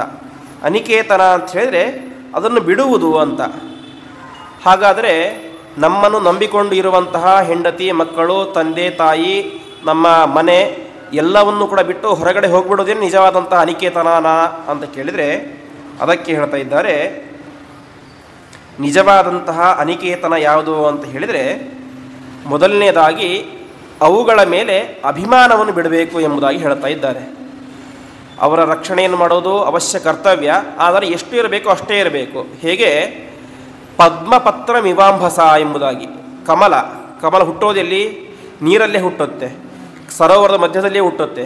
ಆದರೆ ಅದೇ ಕಮಲದ ಎಲೆಯ ಮೇಲೆ ಒಂದು ಡ್ರಾಪ್ ನೀರು ಹಾಕಿದರೆ ಅದು ನಿಲ್ಲೋದೇ ಇಲ್ಲ, ಏನಾಗ್ಬಿಡುತ್ತೆ? ತಕ್ಷಣವೇ ಬಿದ್ದು ಬಿಡುತ್ತೆ. ಹೀಗೆ ಕಮಲದ ಹೂ ಎಂಬುದು ಆ ಒಂದು ಸರೋವರದಲ್ಲಿಯೇ ಹುಟ್ಟಿದರೂ ಕೂಡ ಅದರ ಸಂಘ ಎಂಬುದು ಅದಕ್ಕೆ ಆಗುವುದಿಲ್ಲವೋ, ಅದೇ ರೀತಿಯಾಗಿ ನಾವು ಈ ಸಂಸಾರದ ಮಧ್ಯದಲ್ಲಿಯೇ ಇದ್ದರೂ ಕೂಡ ಆದಷ್ಟು ಅದಕ್ಕೆ ಅಟ್ಯಾಚ್ ಆಗದಂತೆ ನಮ್ಮ ಕರ್ತವ್ಯ ಏನಿದೆಯೋ ಅಷ್ಟನ್ನು ಮಾತ್ರ ಮಾಡಿಕೊಂಡು ಇನ್ನುಳಿದ ಸಮಯವನ್ನು ಪರಮಾತ್ಮನಿಗೋಸ್ಕರ ಮೀಸಲಿಡಬೇಕು ಎಂಬುದಾಗಿ ಹೇಳ್ತಾ ಇದ್ದಾರೆ. ಇದು ಎಲ್ಲಿಯ ತನಕ? ಹೆಂಡತಿ, ಮಕ್ಕಳು, ತಂದೆ ತಾಯಿ ಇವರೆಲ್ಲರೂ ಕೂಡ ಇರುವ ತನಕ. ಇವರೆಲ್ಲ ಒಂದ ನಮ್ಮನ್ನು ಬಿಟ್ಟೇ ಹೋಗೇ ಬಿಡ್ತಾರೆ, ಯಾವಾಗ ಸಂಪೂರ್ಣ ದೇಹತಃ ಸತ್ಯ ಹೋಗಿಬಿಡ್ತಾರೆ. ಇನ್ನೂ ಕೆಲವೊಮ್ಮೆ ನಮ್ಮ ಮೇಲೆ ತಿರಸ್ಕಾರ ಭಾವನೆ ಎಂಬುದು ಅವರಿಗೆ ಬರುತ್ತೆ, ಅಥವಾ ನಮಗೆ ಅವರ ಮೇಲೆ ತಿರಸ್ಕಾರ ಭಾವನೆ ಎಂಬುದು ಬರುತ್ತೆ. ಆವಾಗ ಪ್ರೀತಿ ಇದ್ದಾಗ ಅಲ್ಲಿ ಇರಬೇಕು. ಅದೇ ಯಾವಾಗ ತಿರಸ್ಕಾರ ಭಾವನೆ ಎಂಬುದು ಬರುತ್ತೋ ಆವಾಗ ಅವರೆಲ್ಲರನ್ನು ಕೂಡ ಬಿಟ್ಟು ಏನು ಮಾಡಬೇಕು ಅಂತ ಹೇಳ್ತಾ ಇದ್ದಾರೆ, ತೀರ್ಥಾಟನೆಯನ್ನು ಮಾಡಬೇಕು, ತೀರ್ಥಕ್ಷೇತ್ರ ಯಾತ್ರೆಯನ್ನು ಮಾಡಬೇಕು ಎಂಬುದಾಗಿ ಹೇಳ್ತಾ ಇದ್ದಾರೆ. ಹಾಗಾಗಿ ಅನಿಕೇತನ ಅಂತ ಹೇಳಿದ್ರೆ ಒಂದು ಅರ್ಥ ಮನೆಯಲ್ಲೇ ಇದ್ದುಕೊಂಡು ಅದರ ಮೇಲೆ ಜಾಸ್ತಿ ಅಟ್ಯಾಚ್ಮೆಂಟ್ ಅಭಿಮಾನ ಇಲ್ಲದೇ ಇರುವುದು ಒಂದು ರೀತಿಯಾದಂತಹ ಅನಿಕೇತನ. ಯಾವಾಗ ಅವರೇ ನಮ್ಮನ್ನು ಬಿಟ್ಟು ಹೋಗಿ ಬಿಡ್ತಾರೋ ಆವಾಗ ನಾವು ಮತ್ತೆ ಅವರನ್ನೇ ನೆನೆಸಿಕೊಂಡು ಅದೇ ಸಂಸಾರದಲ್ಲಿ ಅದೇ ಮನೆಯಲ್ಲಿ ಬಿದ್ದು ಏಕಾಗಿಯಾಗಿ ಹೊರಳಾಡದಂತೆ ಆ ಎಲ್ಲವನ್ನೂ ಕೂಡ ಬಿಟ್ಟು ಏನು ಮಾಡಬೇಕು, ನಿರಂತರವಾಗಿ ತೀರ್ಥಕ್ಷೇತ್ರ ಯಾತ್ರೆಯನ್ನು ಮಾಡಿ ನಮ್ಮ ಜೀವನವನ್ನು ಸಾರ್ಥಕ ಮಾಡಿಕೊಳ್ಳಬೇಕು ಎಂಬುದಾಗಿ ಹೇಳ್ತಾ ಇದ್ದಾರೆ. ಹೀಗೆ 14ನೇ ಭಾಗವತ ಧರ್ಮ ಅನಿಕೇತನ ಎಂಬಂತಹ ಭಾಗವತ ಧರ್ಮ. ಮುಂದಿನ ಭಾಗವತ ಧರ್ಮ ವಿವಿಕ್ತಂ ಶಿಕ್ಷೇತ್ ಎಂಬುದಾಗಿ.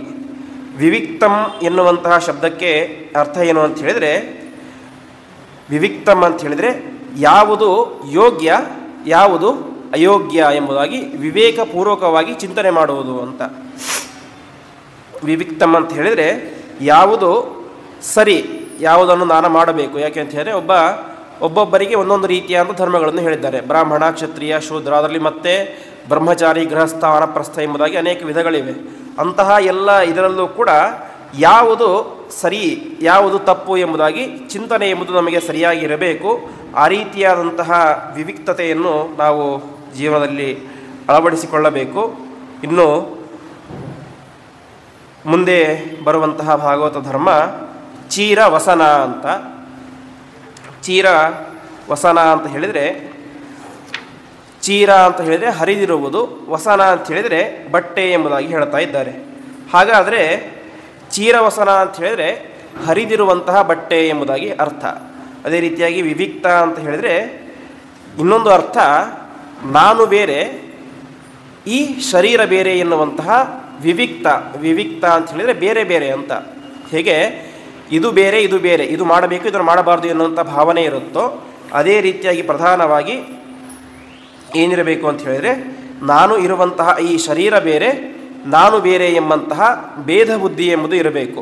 ಅಂದರೆ ಆತ್ಮನೇ ಬೇರೆ ಈ ಶರೀರವೇ ಬೇರೆ. ಈ ಶರೀರ ಎಂಬುದು ಆತ್ಮ ಇರಲಿಕ್ಕೆ ಒಂದು ಸಾಧನ ಮಾತ್ರ. ಹೇಗೆ ಒಂದು ಮನೆಯಲ್ಲಿ ನಾವು ಬಂದು ಇರ್ತೇವೋ ಅದೇ ರೀತಿಯಾಗಿ ಈ ಆತ್ಮನೂ ಕೂಡ ಈ ಒಂದು ದೇಹದಲ್ಲಿ ಒಂದು ವಾಸವಾಗಿದ್ದಾನೆ ಎಂಬಂತಹ ಒಂದು ಬುದ್ಧಿ ಇರಬೇಕು. ಇದೇ ವಿವಿಕ್ತತೆ ಅಂತ. ಇನ್ನು ಚೀರವಸನ ಅಂತ.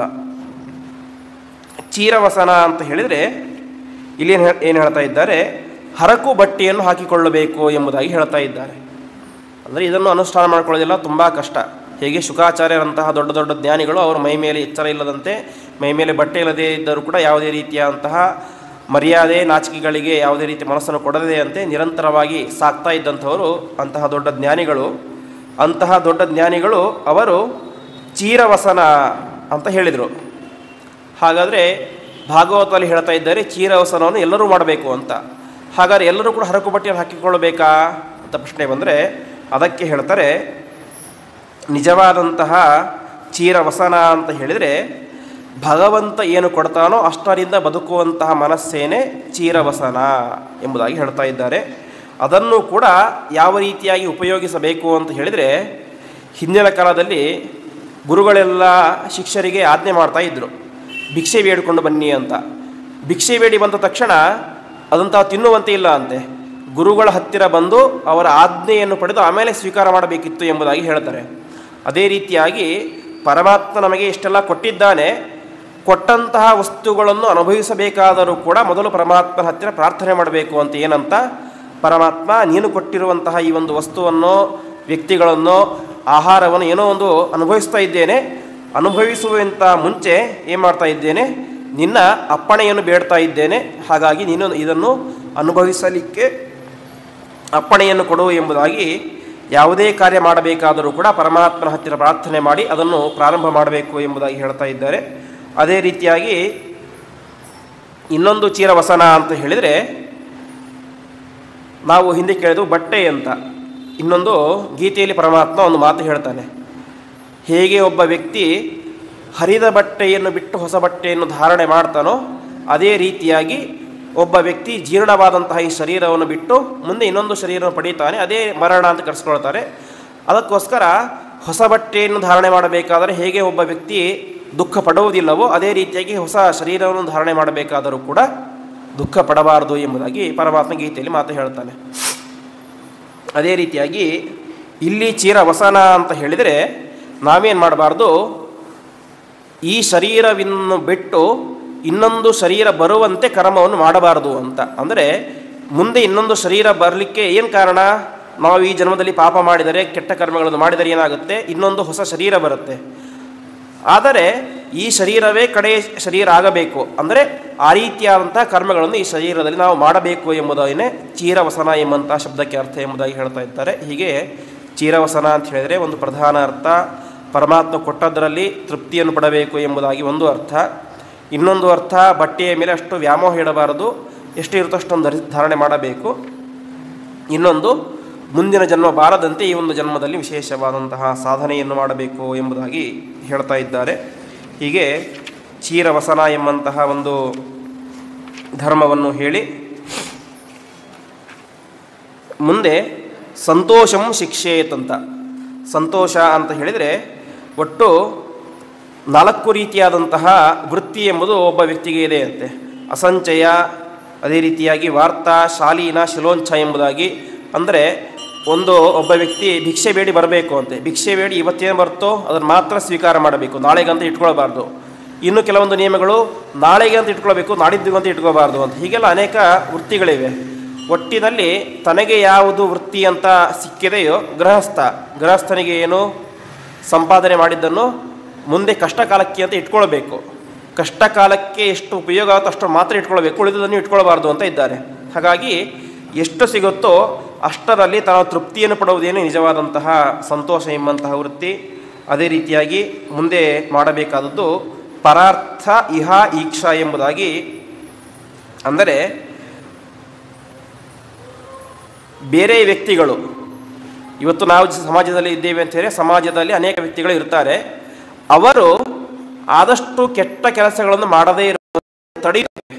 ನಮ್ಮ ಕೈಲಿ ಎಷ್ಟು ಸಾಧ್ಯನೋ ಅಷ್ಟು ಬೇರೆಯವರು ಕೆಟ್ಟ ಕೆಲಸ ಮಾಡದಂತೆ ತಡೆಯುವುದು ಪರಾರ್ಥ ಇಹ ಈಕ್ಷಾ. ಕೆಟ್ಟವರು ಆ ಒಂದು ಕೆಲಸವನ್ನು ಮಾಡದೇ ಇರೋದು ತಡೆಯುವುದು, ಆದಷ್ಟು ಅವರ ಕೈಯಿಂದಾಗಿ ಒಳ್ಳೆ ಕೆಲಸವನ್ನು ಭಾಗವತ ಧರ್ಮ ಅಂತ. ರೀತಿಯಾಗಿ ಮುಂದೆ ಸತ್ಯ ಅಂತ ಹೇಳಿದ್ರೆ ಯಾವಾಗಲೂ ಕೂಡ ಸತ್ಯವನ್ನೇ ನುಡಿಯುವುದು. ಎಲ್ಲ ವ್ಯಕ್ತಿಗಳಿಗೂ ಕೂಡ ನಮ್ಮ ಕೈಯಲ್ಲಿ ಆದಷ್ಟು ಅಭಯವನ್ನು ದಾನ ಮಾಡುವುದು. ಅಭಯಂ ಸರ್ವಭೂತೇಭ್ಯ ದಾಮಿ. ಪರಮಗೀತೆಯಲ್ಲಿ ರಾಮಾಯಣದಲ್ಲಿ ಒಂದು ಮಾತನ್ನು ಹೇಳ್ತಾನೆ, ರಾಮದೇವರು ಹೇಳುವಂತಹ ಮಾತು. ನಾವೆಲ್ಲರೂ ಕೂಡ ವ್ರತ ಅಂತ ಮಾಡ್ತೇವೆ, ಏಕಾದಶಿ ವ್ರತ, ಆ ವ್ರತ, ಈ ವ್ರತ ಅಂತ. ಪರಮಾತ್ಮ ಕೂಡ ಒಂದು ವ್ರತವನ್ನು ಮಾಡ್ತಾನೆ ಅಂತೆ. ಯಾವ ವ್ರತ ಅಂತ ಹೇಳಿದ್ರೆ ಅಭಯವನ್ನು ಕೊಡುವಂತಹ ವ್ರತ ಅಂತೆ. ಅಭಯಂ ಸರ್ವಭೂತೇಭ್ಯ ದದಾಮಿ ಏತದ್ ವ್ರತಂ ಮಮ ಅಂತ ರಾಮದೇವರು ಹೇಳ್ತಾರೆ. ಹಾಗಾಗಿ ಅಭಯವನ್ನು ನಮ್ಮ ಕೈಯಲ್ಲಿ ಎಷ್ಟು ಸಾಧ್ಯವೋ ಅಷ್ಟನ್ನು ಕೊಡಬೇಕು. ಮುಂದೆ ಶಮ ಅಂತ ಹೇಳಿದರೆ ಶಮೋ ಮನ್ನಿಷ್ಠತಾ ಬುದ್ಧೇಹಿ ಅಂತ ಹೇಳುವಂತೆ ಪರಮಾತ್ಮನಿಂದ ನಮ್ಮ ಗಟ್ಟಿಯಾದಂತಹ ಮನಸ್ಸನ್ನು, ಭಗವನ್ನಿಷ್ಠವಾದಂತಹ ಮನಸ್ಸು ಇರಬೇಕು. ಮುಂದೆ ಶ್ರವಣ, ನಿರಂತರವಾಗಿ ಪರಮಾತ್ಮನ ಕಥೆಗಳ ಶ್ರವಣವನ್ನು ಮಾಡ್ತಾ ಇರಬೇಕು. ಶ್ರವಣಂ ಕೀರ್ತನಂ, ಸುಮ್ಮನೆ ಕೇಳಿ ಕುತ್ಕೋಬಾರ್ದು ಅಂತೆ. ಕೇಳಿ ಕುತ್ಕೊಂಡ್ಬಿಟ್ರೆ ಅದೇನಾಗುತ್ತೆ, ಕಿವಿಯಲ್ಲೇ ಗುಯ್ಯಿ ಅಂತ ಇರುತ್ತೆ. ಕೇಳಿದ್ದನ್ನು ಏನು ಮಾಡಬೇಕು, ಇನ್ನೊಬ್ಬರಿಗೆ ಹೇಳಬೇಕು. ಹೇಳಿದಾಗ ಏನಾಗುತ್ತೆ, ಇನ್ನಷ್ಟು ಗಟ್ಟಿಯಾಗುತ್ತೆ ಅಂತೆ. ಹೇಗೆ ಅಧ್ಯಯನ ಮಾಡಬೇಕಾದ್ರೆ 25% ಮಾತ್ರ ನಾವು ಗುರುಮುಖದಿಂದ ಅಧ್ಯಯನ ಮಾಡೋದು ಅಂತೆ. ಪಾದಂ ಆಚಾರ್ಯಾತ್ ಪಾದಮಾದತ್ತೆ ಪಾದಂ ಶಿಷ್ಯ ಸ್ವಮೇಧಯ ಪಾದಂ ಸ ಬ್ರಹ್ಮಚಾರಿಭ್ಯ ಅಂತ. ಇನ್ನೊಬ್ಬರ ಹತ್ತಿರ ಹೇಳಿಕೊಂಡಾಗ ಇನ್ನಷ್ಟು ಗಟ್ಟಿಯಾಗುತ್ತೆ ಎಂಬುದಾಗಿ ಹೇಳ್ತಾ ಇದ್ದಾರೆ. ಹಾಗಾಗಿ ಕೇಳಿದ್ದನ್ನು ನಾವು ಮಾತ್ರ ಇಟ್ಕೊಳ್ಬಾರ್ದು, ಅದನ್ನು 4 ಜನಗೆ ನಮಗೆ ಎಷ್ಟು ಅರ್ಥ ಆಗಿದೆಯೋ ಅಷ್ಟೊಂದು ಹೇಳಬೇಕು. ಕೇಳಿದ ಸಂಪೂರ್ಣ ಇನ್ನೊಬ್ಬರಿಗೆ ಹೇಳಲಿಕ್ಕೆ ಸಾಧ್ಯ ಆಗೋದಿಲ್ಲ. ನಮಗೆ ಎಷ್ಟು ಅರ್ಥ ಆಗಿದೆಯೋ, ಅವರಿಗೆ ಎಷ್ಟು ಯೋಗ್ಯತೆ ಇದೆಯೋ ಅಷ್ಟು ಅದನ್ನು ಅವರಿಗೆ ಉಪದೇಶ ಮಾಡಬೇಕು. ಅದೇ ರೀತಿಯಾಗಿ ಮುಂದೆ ಕೀರ್ತನ, ಅದನ್ನು ಹೇಳಬೇಕು.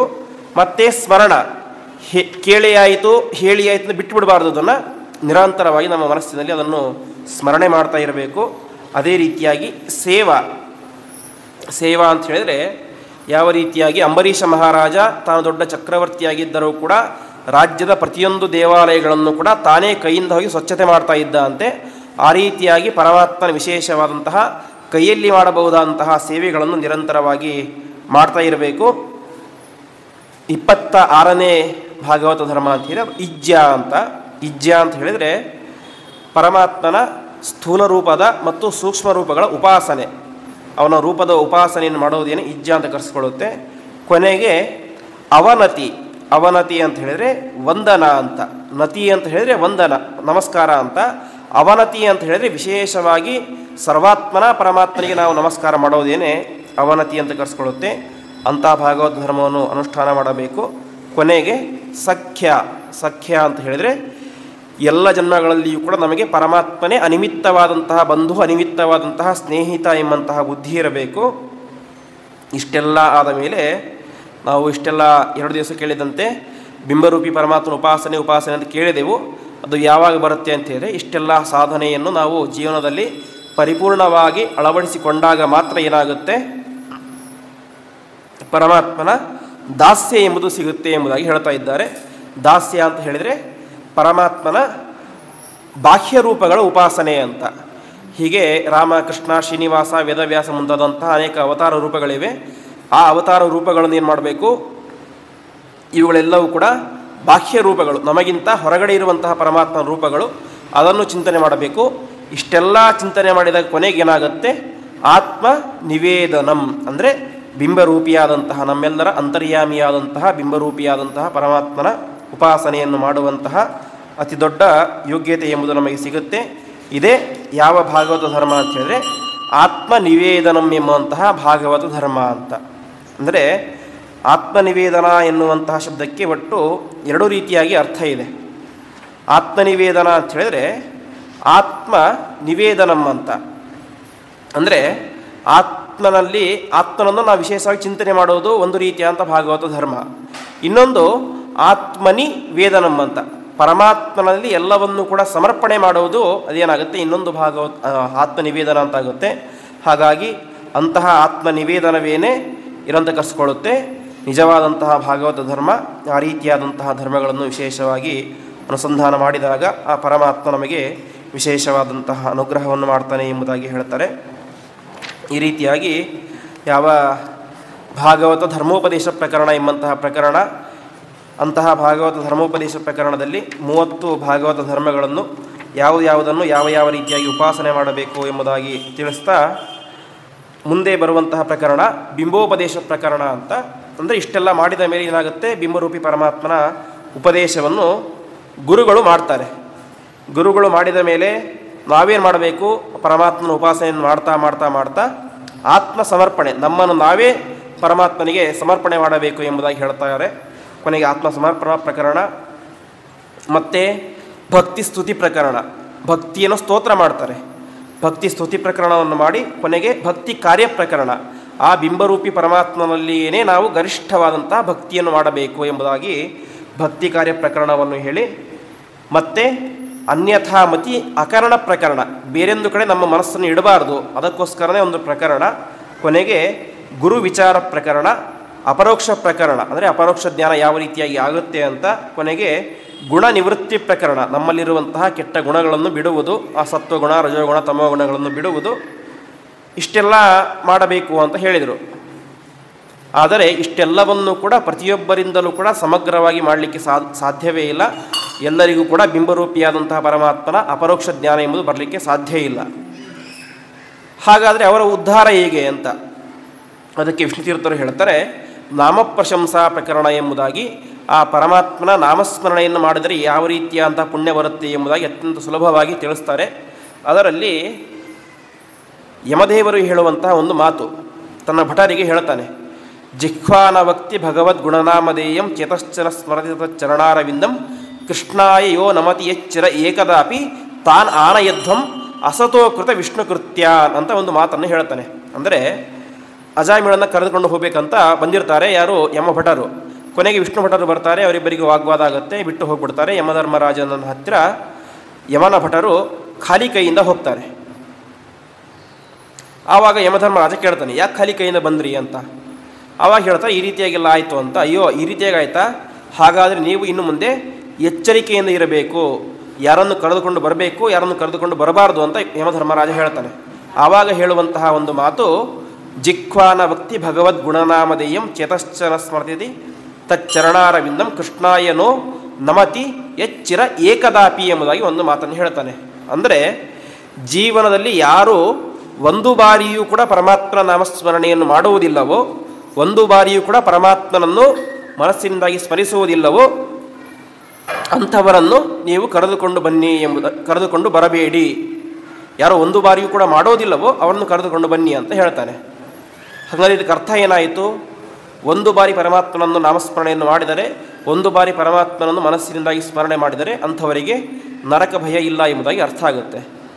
ಹಾಗಾಗ್ಬಿಟ್ಟು ಇಷ್ಟೆಲ್ಲ ಯಾಕೆ ಮಾಡಬೇಕು ಅಂತ, ಬಿಂಬರೂಪಿ ಪರಮಾತ್ಮನ ಉಪಾಸನೆ ಯಾಕೆ, ಅದಕ್ಕೆ ಮಹತ್ ಸಮಾಗಮ ಯಾಕೆ, ಮನಸ್ಸನ್ನು ತೆಗೆದುಕೊಂಡು ಬೇರೆ ಕಡೆ ಇಡೋದು ಯಾಕೆ, ಇಷ್ಟೆಲ್ಲ ಯಾಕೆ ಬೇಕು?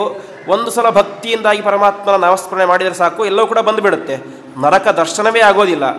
ಹಾಗೆ ಇದನ್ನೆಲ್ಲ ಯಾಕೆ ಮಾಡಬೇಕು ಅಂತ ಪ್ರಶ್ನೆ ಬರುತ್ತೆ. ಹಾಗಾದರೆ ಇದಕ್ಕೇನರ್ಥ ನಿಜವಾಗಿಯೂ ಜಿಹ್ವಾನಭಕ್ತಿ ಭಗವದ್ಗುಣನಾಮಧೇಯಂ ಎಂಬುವಂಥ ಶ್ಲೋಕಕ್ಕೆ ಏನರ್ಥ ಎಂಬುದಾಗಿ ವಿಷ್ಣುತೀರ್ಥರು ವ್ಯಾಖ್ಯಾನ ಮಾಡ್ತಾ ಇದ್ದಾರೆ. ಅಂದರೆ ಯಾರನ್ನು ಕರೆದುಕೊಂಡು ಬರಬಾರದು ಅಂತ ಹೇಳಿದರೆ, ಯಾರು ತಮ್ಮ ಹಿಂದಿನ ಅನೇಕ ಜನ್ಮಗಳಲ್ಲಿ ವಿಶೇಷವಾದಂತಹ ಸಾಧನೆಯನ್ನು ಮಾಡಿಕೊಂಡು ಈ ಒಂದು ಜನ್ಮದಲ್ಲಿ ಅವರು ಏನು ಮಾಡೋದಿಲ್ಲ, ಒಂದು ಬಾರಿ ನಾಮಸ್ಮರಣೆ ಮಾಡಿದರೂ ಕೂಡ ಅವರಿಗೆ ಏನಾಗೋದಿಲ್ಲ, ನರಕ ಭಯ ಎಂಬುದು ಇರುವುದಿಲ್ಲ ಅಂತ ಅರ್ಥ. ಅಂದರೆ ಯಾರಿಗೆ ಒಂದು ಬಾರಿ ನಾಮಸ್ಮರಣೆಯನ್ನು ಮಾಡಿದರೆ ನರಕ ಭಯ ಇರೋದಿಲ್ಲ ಅಂತ ಹೇಳಿದರೆ, ಅನೇಕ ಜನ್ಮಗಳಲ್ಲಿ ವಿಶೇಷವಾದಂತಹ ಸಾಧನೆಯನ್ನು ಮಾಡಿ ಈ ಜನ್ಮ ಅವರಿಗೆ ಒಂದು ವೇಳೆ ಕೊನೆಯ ಜನ್ಮ ಅಂತ ಆಗಿದ್ದಾಗ ಅವರು ಈ ಜನ್ಮದಲ್ಲಿ ಒಂದು ಬಾರಿ ನಾಮಸ್ಮರಣೆಯನ್ನು ಮಾಡದೇ ಹೋದರೂ ಕೂಡ ಅದರಕ್ಕೇನಿಲ್ಲ, ದೊಡ್ಡ ತಪ್ಪು ಇರೋದಿಲ್ಲ ಅಂತ. ಹಾಗಾಗಿ ಅಂಥವರನ್ನು ಕರೆದುಕೊಂಡು ಬರಬೇಡಿ ಅಂತ ಅರ್ಥ. ಹಾಗಾಗಿ ಅವರು ಈ ಜನ್ಮದಲ್ಲಿ ಒಂದು ಬಾರಿಯಾದರೂ ನಾಮಸ್ಮರಣೆ ಸಾಕು, ಅವರಿಗೇನಿಲ್ಲ ಪಾಪ ಎಂಬುದು ಇಲ್ಲ. ಯಾಕೆ? ಅವರ ಪುಣ್ಯ ರಾಶಿ ಗಂಟು ಗಂಟಾಗಿ ಕುಳಿತುಕೊಂಡಿದೆ. ಕ್ರಮದಿಂದಾಗಿ ಅವರು ಈ ಜನ್ಮದಲ್ಲಿ ಏನು ಮಾಡಲಿ, ಒಂದು ಬಾರಿ ಮಾತ್ರ ನಾಮಸ್ಮರಣೆ ಮಾಡಿದರು, ಅನೇಕ ಸಲ ಮಾಡಲಿಲ್ಲ, ಪ್ರತಿನಿತ್ಯ ದೇವರ ಪೂಜೆ ಮಾಡಲಿಲ್ಲ, ಏನೂ ಮಾಡಲಿಲ್ಲ. ಆದರೆ ಏನು ಮಾಡಿದರು, ಒಂದೇ ಸಲ ಮಾತ್ರ ನಾಮಸ್ಮರಣೆ ಮಾಡಿದ್ದರು. ಹಾಗಿದ್ದರೂ ಕೂಡ ಕರೆದುಕೊಂಡು ಬರಬೇಡಿ ಅಂತ ಹೇಳ್ತಾನೆ. ಅಂದರೆ ಇದು ಎಲ್ಲರಿಗೂ ಅನ್ವಯವಾಗುವಂಥ ಅರ್ಥ ಅಲ್ಲ. ಯಾರು ಅನೇಕ ಜನ್ಮಗಳಲ್ಲಿ ಸಾಧನೆಯನ್ನು ಮಾಡಿ ಈ ಜನ್ಮದಲ್ಲಿ ಒಂದೇ ಒಂದು ಬಾರಿ ಪರಮಾತ್ಮ ನಾಮಸ್ಮರಣೆಯನ್ನು ಮಾಡಿದರೂ ಕೂಡ ಅವರಿಗೆ ನರಕ ದರ್ಶನ ಎಂಬುದು ಆಗೋದಿಲ್ಲ ಎಂಬುದಾಗಿ ಹೇಳ್ತಾ ಇದ್ದಾರೆ. ಹಾಗಾಗಿ ಅದು ಎಲ್ಲರಿಗೂ ಹೇಳುವಂತಹ ಅರ್ಥ ಅಲ್ಲ. ಪ್ರಧಾನವಾಗಿ ನಾಮಸ್ಮರಣೆ ಎಂಬುದು ಅತ್ಯವಶ್ಯವಾಗಿ ಮಾಡಲೇಬೇಕು. ಅದರಲ್ಲೂ ಕೂಡ ನಾಮಪ್ರಶಂಸಾ ಪ್ರಕರಣದಲ್ಲಿ ವಿಶೇಷವಾಗಿ ಪರಮಾತ್ಮನ ನಾಮಸ್ಮರಣೆಯನ್ನು ನಿರಂತರವಾಗಿ ಯಾರು ಮಾಡ್ತಾ ಇರ್ತಾರೋ ಅವರಿಗೆ ಯಮನ ಭಟರ ದರ್ಶನವೆಂಬುದು ಆಗೋದೇ ಇಲ್ಲ. ಹಾಗಂತ ನಾಮಪ್ರಶಂಸೆ ಎಂಬುದು, ನಾಮಸ್ಮರಣೆ ಎಂಬುದು ಬರುವುದು ಅತ್ಯಂತ ಸುಲಭ ಅಲ್ಲ ಅಂತ ಯಮಧರ್ಮರಾಜ ತನ್ನ ಭಟರಿಗೆ ಹೇಳ್ತಾನೆ. ಸರಿ ಯಮ, ನೀನು ಹೇಳಿದೆ ಪರಮಾತ್ಮನ ನಾಮಸ್ಮರಣೆಯನ್ನು ಮಾಡಿದರೆ ನರಕಕ್ಕೆ ಕರೆದುಕೊಂಡು ಬರಬೇಡಿ ಅಂತ ಹೇಳ್ತಾ ಇದ್ದೀಯ. ಹಾಗಾದರೆ ಪರಮಾತ್ಮನ ನಾಮಸ್ಮರಣೆಯನ್ನು ಮಾಡೋದು ಅತ್ಯಂತ ಸುಲಭ. ಹಾಗಿದ್ದರೂ ಕೂಡ ಇಷ್ಟು ಪ್ರತಿನಿತ್ಯ ಲಕ್ಷಾಂತರ ಜನ ನರಕಕ್ಕೆ ಯಾಕೆ ಬರ್ತಾ ಇದ್ದಾರೆ ಅಂತ ಪ್ರಶ್ನೆ ಮಾಡ್ತಾರೆ. ಆವಾಗ ಯಮಧರ್ಮರಾಜ ಹೇಳ್ತಾನೆ, ನಾರಾಯಣ ಎನ್ನುವಂತಹ ನಾಮ ನಾಲಿಗೆಯ ತುದಿಗೆ ಬರಬೇಕಾದರೆ ಹಿಂದಿನ ಅನೇಕ ಜನ್ಮಗಳಲ್ಲಿ ಅನೇಕ ಮಹಾತ್ಮರ ಪಾದ ರಜೋಭಿಷೇಕ, ಅವರ ಪಾದಧೂಳಿಯನ್ನು ತಲೆಯ ಮೇಲೆ ಸುರಿದುಕೊಂಡಿದ್ದರ ಪರಿಣಾಮವಾಗಿ ಈ ಜನ್ಮದಲ್ಲಿ ಪರಮಾತ್ಮನ ನಾಮಸ್ಮರಣೆ ಮಾಡುವಂತಹ ಯೋಗ್ಯತೆ ಬರುತ್ತೆ ಹೊರತು ಸುಮ್ಮನೆ ಬಾಯಲ್ಲಿ ನಾರಾಯಣ ಶ್ರೀಹರಿ ಎಂಬಂಥ ನಾಮಸ್ಮರಣೆ ಬರಲಿಕ್ಕೆ ಸಾಧ್ಯನೇ ಇಲ್ಲ. ಆ ನಾಮಸ್ಮರಣೆ ಎಂಬುದು ಬುದ್ಧಿಪೂರ್ವಕವಾಗಿ ಬರ್ತಾ ಇದೆ ಅಂತ ಹೇಳಿದರೆ ಅದಕ್ಕೆ ಹಿಂದಿನ ಅನೇಕ ಜನ್ಮಗಳ ಸಾಧನೆ. ಹಾಗಾಗಿ ಇದು ಎಲ್ಲರಿಗೂ ಸುಲಭವಾಗಿ ಸಿಗೋದಿಲ್ಲ. ಇಷ್ಟು ಜನ ನರಕಕ್ಕೆ ಬರ್ತಾ ಇದ್ದಾರೆ ಅಂತ ಕಾರಣ ಏನು? ಅವರಿಗೆ ಸಾಧನೆಯಾಗಿಲ್ಲ, ನಾಮಸ್ಮರಣೆ ಮಾಡಿಲ್ಲ ಅಂತ ಅರ್ಥ. ಹಾಗಾಗಿ ನಾಮಸ್ಮರಣೆ ಮಾಡಿದರೆ ನರಕಕ್ಕೆ ಬರೋದಿಲ್ಲ ಅಂತ ಆ ನಾಮಸ್ಮರಣೆಯನ್ನು ಮಾಡುವಂತಹ ಯೋಗ್ಯತೆ ಎಂಬುದು ಪ್ರತಿಯೊಬ್ಬರಿಗೂ ಕೂಡ ಇರುವುದಿಲ್ಲ ಎಂಬುದಾಗಿ ಹೇಳ್ತಾರೆ. ಹೀಗೆ ಕೊನೆಗೆ ನಾಮಪ್ರಶಂಸಾ ಪ್ರಕರಣವನ್ನು ಹೇಳ್ತಾರೆ. ಯಾಕೆ ಅಂತ ಹೇಳಿದರೆ, ಯಾರಿಗೆ ಇಷ್ಟೆಲ್ಲ ಸಾಧನೆಯನ್ನು ಮಾಡಲಿಕ್ಕೆ ಸಾಧ್ಯ ಆಗೋದಿಲ್ಲವೋ ಕನಿಷ್ಠ ಅವರು ನಾಮಸ್ಮರಣೆಯನ್ನಾದರೂ ಕೂಡ ಮಾಡಿ ಮುಂದಿನ ಜನ್ಮಗಳಲ್ಲಿ ಈ ಸಾಧನೆಯನ್ನು ಮಾಡುವಂತಹ ಯೋಗ್ಯತೆಯನ್ನು ಸಂಪಾದನೆ ಮಾಡಿಕೊಳ್ಳಿ ಎಂಬಂಥ ಉದ್ದೇಶದಿಂದ ಹೇಳ್ತಾ ಇದ್ದಾರೆ. ಹೀಗೆ ಇಷ್ಟೆಲ್ಲ ಹೇಳಿ ಕೊನೆಗೆ ಹೇಳುವಂತಹ ಪ್ರಕರಣ ಗುರುದಕ್ಷಿಣಾ ಪ್ರಕರಣ ಅಂತ. ಅಂದರೆ ವಿಷ್ಣುತೀರ್ಥರೇನು ಇಷ್ಟೆಲ್ಲ ಹೇಳಿ ಕೊನೆಗೆ ಗುರುಗಳಿಗೆ ದಕ್ಷಿಣೆಯನ್ನು ಕೊಡಬೇಕು ಅಂತ ಹೇಳ್ತಾ ಇದ್ದಾರೆ ಅಂತ ಅರ್ಥ ಮಾಡಿಕೊಳ್ಬಾರ್ದು. ವಿಷ್ಣುತೀರ್ಥರು ಹೇಳ್ತಾರೆ, ನಿಜವಾದಂತಹ ಗುರುದಕ್ಷಿಣೆ ಯಾವುದು ಅಂತ ಹೇಳಿದರೆ, ಗುರುಗಳು ಯಾವ ರೀತಿಯಾಗಿ ನಮಗೆ ಉಪದೇಶವನ್ನು ಮಾಡಿದ್ದಾರೋ ಆ ರೀತಿಯಾಗಿ ನಾವು ಜೀವನದಲ್ಲಿ ನಡೆದುಕೊಂಡರೆ ಅದೇ ನಿಜವಾದಂತಹ ಗುರುಗಳಿಗೆ ನಾವು ಕೊಡುವಂತಹ ನಿಜವಾದಂತಹ ಗುರುದಕ್ಷಿಣೆ ಹೊರತು ಬೇರೆ ಕೊಡುವಂತಹ ಲೌಕಿಕ ಪದಾರ್ಥಗಳು ಯಾವುದೂ ಕೂಡ ಗುರುದಕ್ಷಿಣೆ ಆಗಲಿಕ್ಕೆ ಸಾಧ್ಯನೇ ಇಲ್ಲ. ಯಾಕೆ ಅಂತ ಹೇಳಿದರೆ, ಆ ಗುರುಗಳು ನಮಗೆ ಉಪದೇಶವನ್ನು ಮಾಡಿದ್ದಾರೆ. ಯಾವುದನ್ನು ಉಪದೇಶ ಮಾಡಿದ್ದಾರೆ? ಯಾವತ್ತೂ ಕರಗದೇ ಇರುವಂತಹ ದೊಡ್ಡದಾದಂತಹ ಜ್ಞಾನವೆಂಬಂತಹ ಸಂಪತ್ತು, ಪರಮಾತ್ಮನೆಂಬಂತಹ ಸಂಪತ್ತನ್ನು ನಮಗೆ ಕೊಟ್ಟಿದ್ದಾರೆ. ಅಂತಹ ದೊಡ್ಡ ಸಂಪತ್ತನ್ನು ಕೊಟ್ಟಂತಹ ಗುರುಗಳಿಗೆ ನಾವು ಲೌಕಿಕವಾದಂತಹ ದಕ್ಷಿಣೆಯನ್ನು ಕೊಟ್ಟರೆ ಅದು ಯಾವುದಕ್ಕೂ ಸಮಾನ ಅಲ್ಲ. ಅದು ಇವತ್ತಿರುತ್ತೆ, ನಾಳೆ ಹೋಗುತ್ತೆ. ಹಾಗಾದರೆ ನಾವು ಗುರುಗಳಿಗೆ ಕೊಡುವಂತಹ ನಿಜವಾದ ದಕ್ಷಿಣೆ ಅಂತ ಹೇಳಿದರೆ ಅದು ಅವರು ಹೇಳಿದಂತೆ ನಾವು ನಮ್ಮ ಯೋಗ್ಯತೆಗೆ ಅನುಸಾರವಾಗಿ ಅನುಸಂಧಾನಾದಿಗಳನ್ನು ಆಚರಣೆಯನ್ನು ಮಾಡಿದಾಗ ಮಾತ್ರ ಏನಂತ ಕರೆಸ್ಕೊಳ್ಳುತ್ತೆ, ಅದು ನಿಜವಾಗಿ ಗುರುಗಳಿಗೆ ಕೊಡುವಂತಹ ಗುರುದಕ್ಷಿಣೆ ಅಂತ ಕರೆಸ್ಕೊಳ್ಳುತ್ತೆ. ಹಾಗಾಗಿ ಅದನ್ನು ನಾವೆಲ್ಲರೂ ಕೂಡ ಅವಶ್ಯವಾಗಿ ಮಾಡಲೇಬೇಕು. ಇದೇ ನಿಜವಾಗಿ ಗುರುಗಳಿಗೆ ಕೊಡುವಂತಹ ಗುರುದಕ್ಷಿಣೆ ಎಂಬುದಾಗಿ ಹೇಳ್ತಾರೆ. ಈ ರೀತಿಯಾಗಿ ವಿಷ್ಣು ತೀರ್ಥರು ಇಷ್ಟೆಲ್ಲ ಹೇಳಿ ಕೊನೆಗೆ ಭಾಗವತದ ಅಂತಿಮ ಮಂಗಳಾಚರಣೆ, ಪ್ರಾರಂಭದಲ್ಲಿ ಒಂದು ಮಂಗಳಾಚರಣೆ ನಮಃ ಪರಸ್ಮೈ ಪುರುಷಾಯ ಭೂಯಸೆ ಎಂಬುದಾಗಿ, ಕೊನೆಯಲ್ಲಿ ಉಪಚಿತ ನವಶಕ್ತಿ ವಿಶ್ವ ಆತ್ಮನಿ ಉಪರಚಿತ ಸ್ಥಿರ ಜಂಗಮ ಪಾಲನಾಯ ಭಗವತ ಉಪಲಬ್ಧಿ ಮಾತ್ರದಾಮ್ನೆ ಸುರ ಋಷಭಾಯ ನಮಃ ಸನಾತನಾಯ ಎಂಬುದಾಗಿ, ಅಂತಹ ಸನಾತನನಾದಂತಹ ಸುರ ಋಷಭ, ಸುರಶ್ರೇಷ್ಠನಾದಂತಹ ಪರಮಾತ್ಮನಿಗೆ ನಮಸ್ಕಾರ ಎಂಬುದಾಗಿ ಈ ರೀತಿಯಾಗಿ ಕೊನೆಯ ಮಂಗಳಾಚರಣೆಯನ್ನು ಮಾಡ್ತಾ ಇದ್ದಾರೆ. ಕೊನೆಗೆ ಮಂಗಳಾಚರಣೆಯನ್ನು ಮಾಡಿ ಅವರು ಒಂದು ಮಾತನ್ನು ಹೇಳ್ತಾರೆ. ನವಿದ್ಯಾ ಮದತೋ ನಾಪಿ ಪ್ರತಿಷ್ಠಾ ಕಾಮತ ಕ್ವಚಿತ್ ಕಿಂತು ಶ್ರೀಹರಿಪಾದಾಬ್ಜ ರತಿಸ್ಯಾದಿತ್ಯಯಂ ಶ್ರಮಃ ಎಂಬುದಾಗಿ. ನಾನು ಇಷ್ಟೆಲ್ಲ ಕಷ್ಟಪಟ್ಟು ಭಾಗವತ ಸಾರೋದ್ಧಾರ ಎಂಬಂತಹ ದೊಡ್ಡ ಗ್ರಂಥವನ್ನು ರಚನೆ ಮಾಡಿ ನಿಮ್ಮ ಮುಂದೆ ಕೊಟ್ಟಿದ್ದೇನೆ. ಯಾಕೆ ಕೊಟ್ಟಿದ್ದೇನೆ ಅಂತ, ನ ವಿದ್ಯಾ ಮದತಃ, ನನಗೇನೋ ಭಾರಿ ವಿದ್ಯೆ ಇದೆ ಅದು ನಿಮಗೆ ತೋರಿಸಬೇಕು ಅಂತ ವಿದ್ಯೆಯ ಅಹಂಕಾರದಿಂದಾಗಿ ನಾನು ಇದನ್ನು ಸರ್ವಥಾ ರಚನೆ ಮಾಡಲಿಲ್ಲ. ಮತ್ತೇನು, ಭಾಗವತ ಸಾರೋದ್ಧಾರ ಎಂಬಂತಹ ಗ್ರಂಥವನ್ನು ರಚನೆ ಮಾಡಿಕೊಟ್ರೆ ಇವತ್ತೆಲ್ಲರೂ ಕೂಡ ಮಾಧವನವರು ವಿಷ್ಣು ತೀರ್ಥ ಅಂತ ಅಷ್ಟೆಲ್ಲ ಪ್ರಸಿದ್ಧಿಯವರಿಗೆ ಬಂದಿದೆ. ಪ್ರಸಿದ್ಧಿ ಬರಬೇಕು ಅಂತ ನಾನು ಈ ಭಾಗವತ ಸಾರೋದ್ಧಾರವನ್ನು ರಚನೆ ಮಾಡಲಿಲ್ಲ. ಮತ್ತು ಯಾಕೆ ಮಾಡಿದೆ ಅಂತ ಹೇಳಿದರೆ, ಕಿಂತು ಶ್ರೀ ಹರಿ ಪಾದಾಬ್ಜ ರತಿಸ್ಯಾದಿತ್ಯಯಂ ಶ್ರಮಃ ಅಂತ.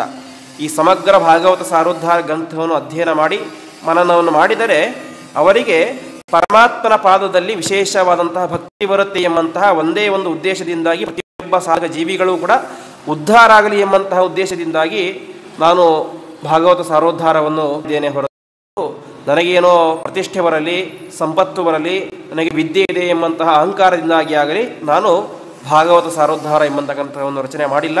ಮಾಡಿದ್ದು ಯಾಕೆ, ಪರಮಾತ್ಮನಲ್ಲಿ ಭಕ್ತಿ ಬರಬೇಕು ಎಂಬಂಥ ಉದ್ದೇಶದಿಂದಾಗಿ ಇದನ್ನು ರಚನೆ ಮಾಡಿಕೊಟ್ಟಿದ್ದೇನೆ ಎಂಬುದಾಗಿ ಸಾಕ್ಷಾತ್ ವಿಷ್ಣು ತೀರ್ಥರೇನೇ ಗ್ರಂಥದ ಕೊನೆಯಲ್ಲಿ ಹೇಳ್ತಾರೆ.